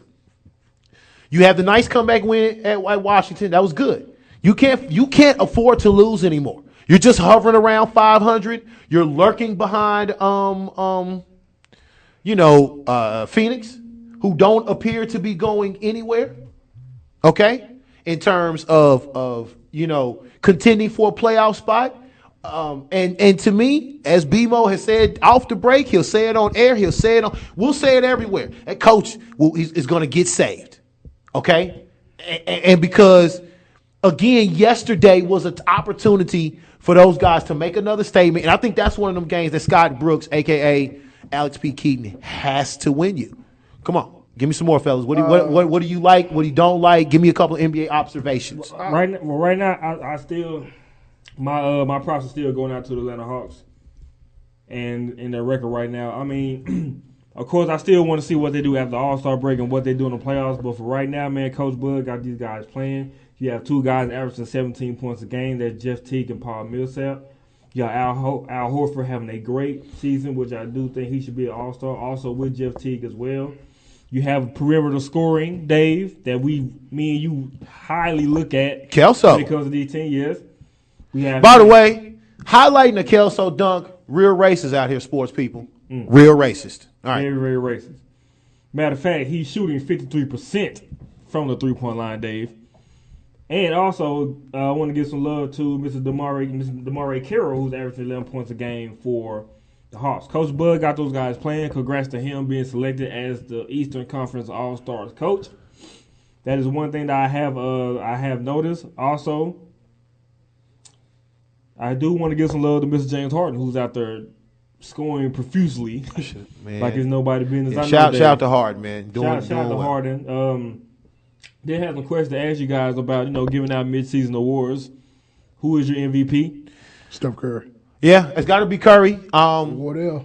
Curry. Give me Harden.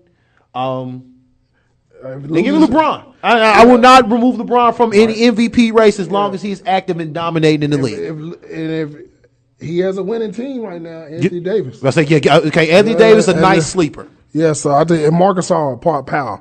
I think if we don't consider the numbers of the impact that Pau Gasol's had on Chicago, they wouldn't be the team they would without him. I don't care what Jimmy Butler's done. Without Pau Gasol right now, that team.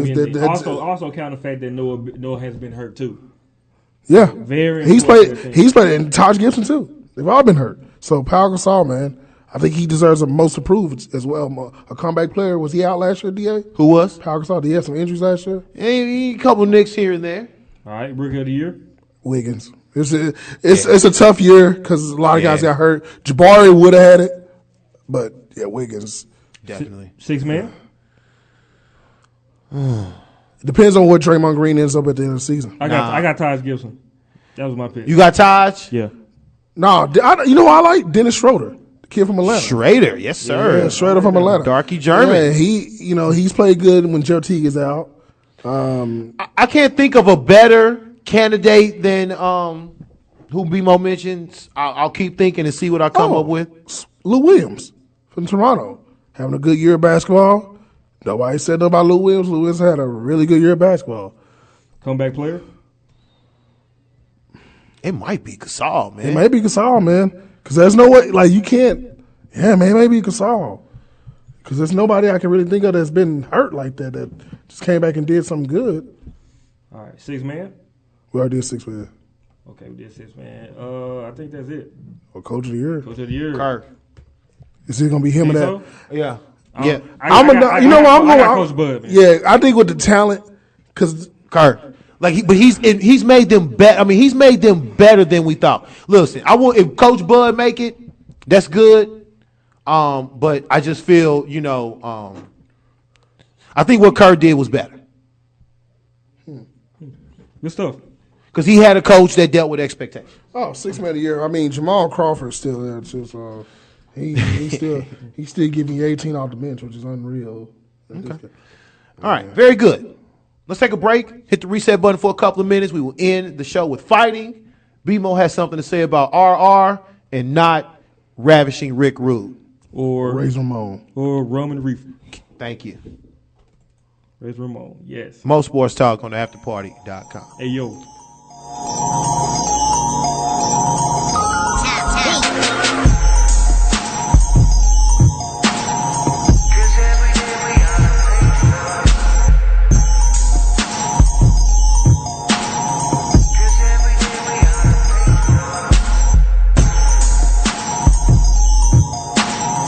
Cause every day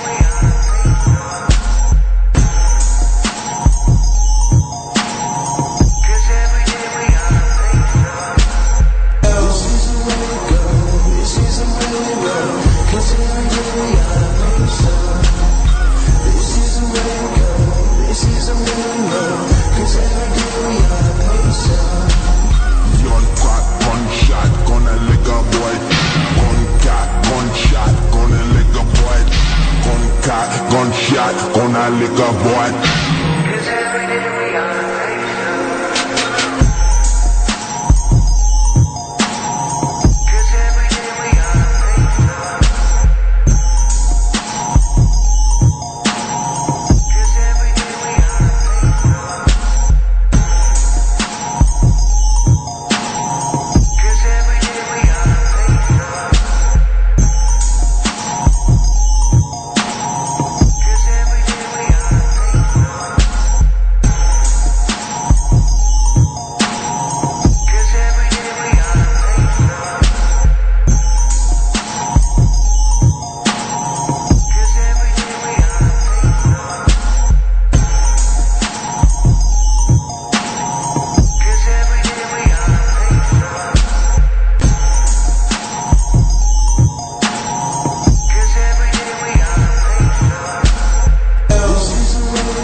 Gunshot, gonna lick a boy.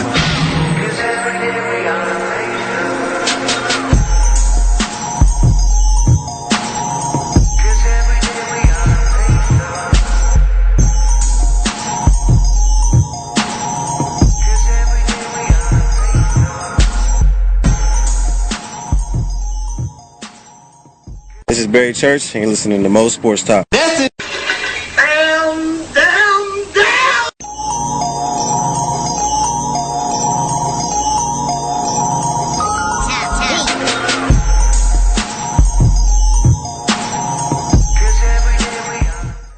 Yo.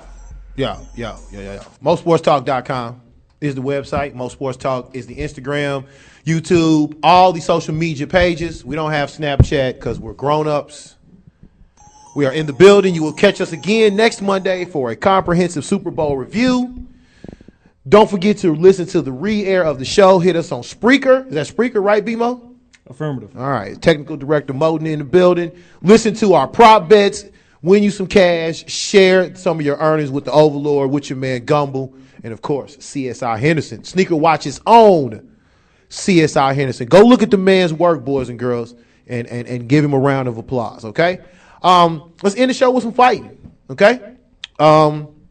This weekend we had UFC Fight Night, the first ever card from Sweden, Stockholm, Sweden. I think they said 25 to 30,000 people in the building.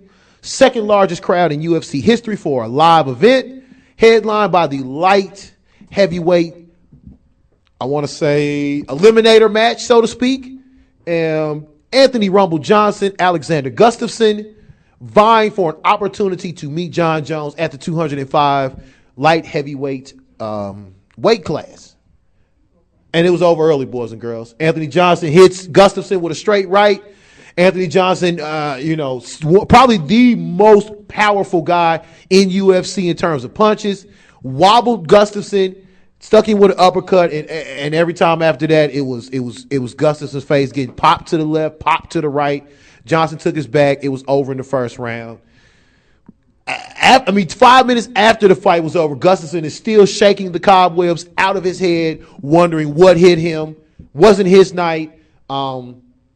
Anthony Johnson, boys and girls, don't let him get the hands on you. It's a wrap. We now have a light heavyweight title match set up between now Anthony Johnson, the number one contender, and John Jones, the champion. Whenever John Jones gets his personal issues resolved and gets back on the training horse. And this may be his toughest fight. I mean, we thought Gustafsson was going to provide him with something. Gustafsson took him to the limit, okay? A couple of us out here thought that Rashad Evans might do a little work on him. No. This might be the one, okay?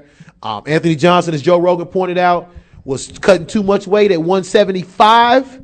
He looks great at 205. I've watched him at least 4 or 5 times now, and I'm telling you, if he connects, it is lights out, sweetheart. It is lights out.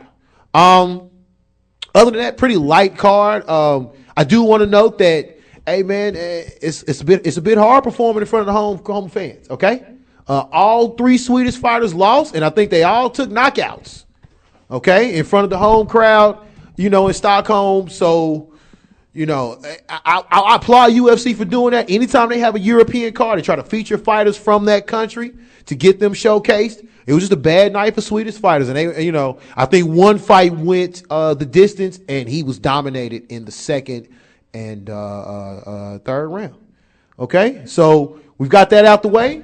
We had another minor. I'm going to say minor because one of the gentlemen involved woefully unprepared. I'm talking Brandon Rios, Mike Alvarado 3. Again, boys and girls, you can't perform in front of your hometown. It seems to be pretty hard. Mike Alvarado falls to 0-2 in front of the Denver crowd in a fight that he told Jim Lampley after he was woefully unprepared. Brandon Rios came in looking like the truth. Okay, jab. I don't know. Pick a punch. He was connecting, okay? Mike Alvarado's face was red and swollen at the end of round 1. It only got worse from there. I don't even know what round it was, but it was before the 4th round. Mike Alvarado was knocked out, did not answer the bell for the 4th round, hearing lots of hisses and lots of boos from the home crowd in Denver, Colorado. One other interesting note about that fight, doing color commentary, because I'm assuming Roy Jones is out recording his new mixtape, was Andre Ward. Latest Rock Sports signing. Hey man, I've seen you at the Team Jordan signing. I've seen you at Team Rock Sports signing. I've seen you ringside. How about you get in the ring? He's been dealing with a shoulder injury on and off since I think 2012, 2013, something like that. There's been some contractual issues. He seems to have those things in order. So I'm looking forward to seeing Andre Ward get back into the ring. And a last boxing note, one time for Al Heyman, boys and girls. People say the demise of fighting began when, Mike Tyson's legal troubles began, kind of taking away the heavyweight title from Americans. Another theory by those whose opinion I respect highly is they say they took boxing off of free TV. Okay, but fear not, Al Heyman, big time heavy hitter in the boxing world, has signed a deal with regular NBC. I think locally for us will be Channel 5 and NBC Sports to provide championship boxing on regular TV. Okay, and one of the first cards is headlined by the Keith Thurman fight and the Adrian Broner John Molina fight. Yes, boys and girls, that will be on NBC. I want to say Saturday night, prime time. Okay, so one time for Al Heyman in trying to get boxing back into the limelight, back into the sports consciousness. I'm hoping Deontay Wilder, one of the new Alphabet heavyweight champs, holds up to his end of the bargain and keeps the heavyweight title here, making it more interesting. I always love it when I get a Saturday night doubleheader of fighting. Okay, get a little UFC, get a little boxing. It's happened the last couple of weekends. Think it's going to be great. UFC 183 is on its way. Look. In here, it's up here. No, that's 85. Oh, it's 85. This one is Silva Diaz. Ronda Rousey gets back into the octagon. They say, look, you're only the best if you love it. Anderson Silva has to love it. Yep. If the three of us all have a personal memory of being live from the Hollywood Den, as Hollywood was on his prediction zenith at the time. Okay, I'm glad we took advantage of the free pay-per-view because it was an incomplete. Last time we saw Anderson Silva, you heard the snapping of the leg. Chris Weidman, the winner. That's the last time I've ordered. Or BMO and I walking out while Chris is thumping his chest about, I told y'all something was going to happen. I told y'all something was going to happen. Okay, so he makes his return, and I'm looking forward to another great fight weekend. Speaking of fighting or kind of fighting or some fighting, we had the Double R this weekend, not the Rolls Royce. We had the Royal Rumble, boys and girls. Not the Rough Riders? Definitely not the Saskatchewan Rough Riders, okay? Bebo, take it from there. Man, you know what? As much as I'm the age that I am and me, getting back into wrestling, I'm trying my best. Trust me, it's not like it used to be.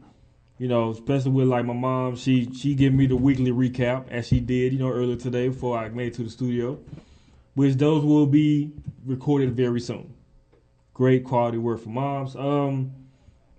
out of all the Royal Rumbles that I have watched. First of all, explain to the boys and girls what the Royal Rumble actually is. The Royal Rumble actually is a match where you have 30 participants who go in. It's over the top elimination.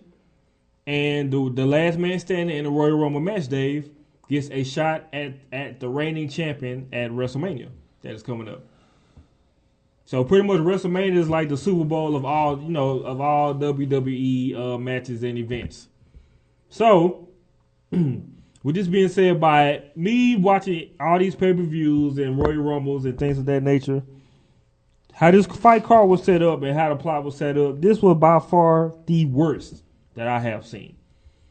There was only 5 matches on the card. Of course, you got to have, some matches going on. We had this team called the Ascension, Dave, who dresses up like the Legion of Doom, by the way, wrestling and going against New Age Outlaws, Road Dogg and Billy Gunn. Of course, I asked you to, the Google DX, the Generation X, where we got, where John Jones got the cross chop from. It was a part of DX, but the main thing I'm really talking about here is the Royal Rumble. The Royal Rumble was horrible. It could have been better. I mean, just the whole plot of everything where you have the guy that, like last year, they had Batista win, where you have a wrestler that hasn't wrestled almost damn near the whole year, but you have him come in and wrestle in the Royal Rumble match to get a title shot for the champion last year. So you would think they would get it right this time. No, they didn't. They got the right person. To me, honestly, one of the people that won was Roman Reigns, which he did win the Royal Rumble, but you had guys that come in where, like, the younger generation of fans, we're ready to see that. I'm tired of seeing retreads. I'm tired of seeing the same matches. I'm tired of seeing the same wrestlers over and over again. Bring back Great Kabuki. Please do. They did bring back Boogeyman. Boogeyman made an appearance. Who's Boogeyman? He's old retread. You had Diamond Dallas Page come in, a.k.a. Mr. Self High Five. What's Kevin Nash doing? They was there. I mean, last Monday they had like a Raw reunion, so NWO had showed up there. But this Royal Rumble was horribly just put together. Then when the last 4 that was in the ring was not the last 4 that I expected. You had Bray Wyatt, Chris, who was in the ring for like an hour. You would think that he would be like a Final 4, but he wasn't. He was eliminated early. You had Daniel Bryan make his return, cue to Mark Morrison music. He gets eliminated early. You had a Dean Ambrose who's up and coming. He gets eliminated early. So it's Big Show, Kane, Roman Reigns, and it was another wrestler where I can't remember him, but that was like the Final 4. Big Show and Kane had no reason to beat her. Roman Reigns won, of course, and then The Rock showed up to help Roman Reigns because that's fam right there. That's his cousin, Hurricane Dwayne Johnson. Cool. And so after Roman Reigns threw out both Big Show and Kane, you get this other wrestler named Rusev, who was quote unquote not eliminated yet, was just outside the ring chilling. You would think the match is over, but no, Rusev comes in from the side of the ring and tries to eliminate Roman Reigns. And then they eliminated Roman Reigns and they eliminated Rusev, and then the match was over. So you mean to tell me you had a wrestler chilling outside of the ring, like under the ring or on the side of the ring? You mean to tell me you can't notice that? Like, come on, WWE, what's up with this? Like, and you booing Roman Reigns because he won. It was in Philly, by the way. So The Rock showed up. You thinking, since The Rock here, he'll get some more cheers. Nah, that didn't help either. So WrestleMania is going to be Roman Reigns versus Brock Lesnar. Brock Lesnar won his triple threat match for the title. On. I thought Brock Lesnar was going to fight Cain Velasquez for the UFC heavyweight title. He's still going to fight him? He has contract for both, so it's going to be in the works. So Royal Rumble knockout there. Royal Rumble was horrible, man. WrestleMania, I really hope they do something about this because Roman Reigns has no charisma, no mic time, or anything like that. No mic skills and nothing like that. That's why you have Paul Heyman out there, talking for Brock Lesnar. But let's see how this goes. They need some writers or something. Like I told my boy Rick on Twitter, they need some writers to write for these, make up some match cards, man. WWE holler at us. I'm finna tweet y'all because y'all need to do something way better than this. Vince, Triple H, I don't know what y'all doing back there. But y'all really need to step this up. I was highly disappointed. And a lot of fans were highly disappointed, showing their disappointment by a lot of them canceling their WWE Network subscription. Whoa! left and right. So y'all lost a lot of customers here. How many customers they lose? Quite a bit for Quite a him. bit. Maybe almost up to half a year. Didn't Stone Cold? He has a radio show or Yeah, something like that. he has like a podcast. He told. show. Is it called because Stone Cold said so? No, it's not. I wish it was. Okay. Did he tell Vince McMahon, if you fail this, it's going to be something bad behind this or Yeah. something? He kind of predicted. And that's what Vince like. Vince is stuck in his ways of he want the big heavyweight guys, the money makers and things like that. Which I understand that. I understand you need revenue and you need ratings.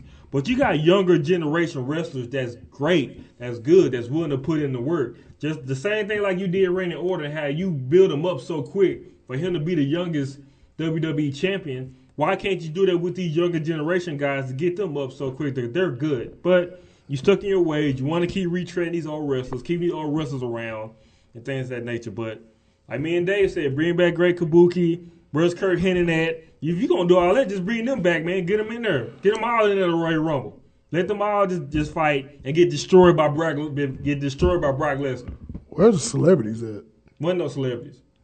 Wow. None. Zero. You might see some at WrestleMania, but I don't know what kind of celebrities they going to pull up if they doing stuff like this. Since they in there, Undertaker's. They ain't heard nothing from Taker. I Sting didn't even show up. I seen a picture on Undertaker. He don't even look right. But that was my rant. We are late. Let's get out of here. For the troll, for the lurker. Hey. I am the Overlord. We will talk to y'all next week. This has been Mo Sports Talk. THLTheParty.com and check out our website, MoSportsTalk.com. And rest in peace to Ernie Banks. Yes, Dallas native Ernie Banks. Rest in peace, buddy.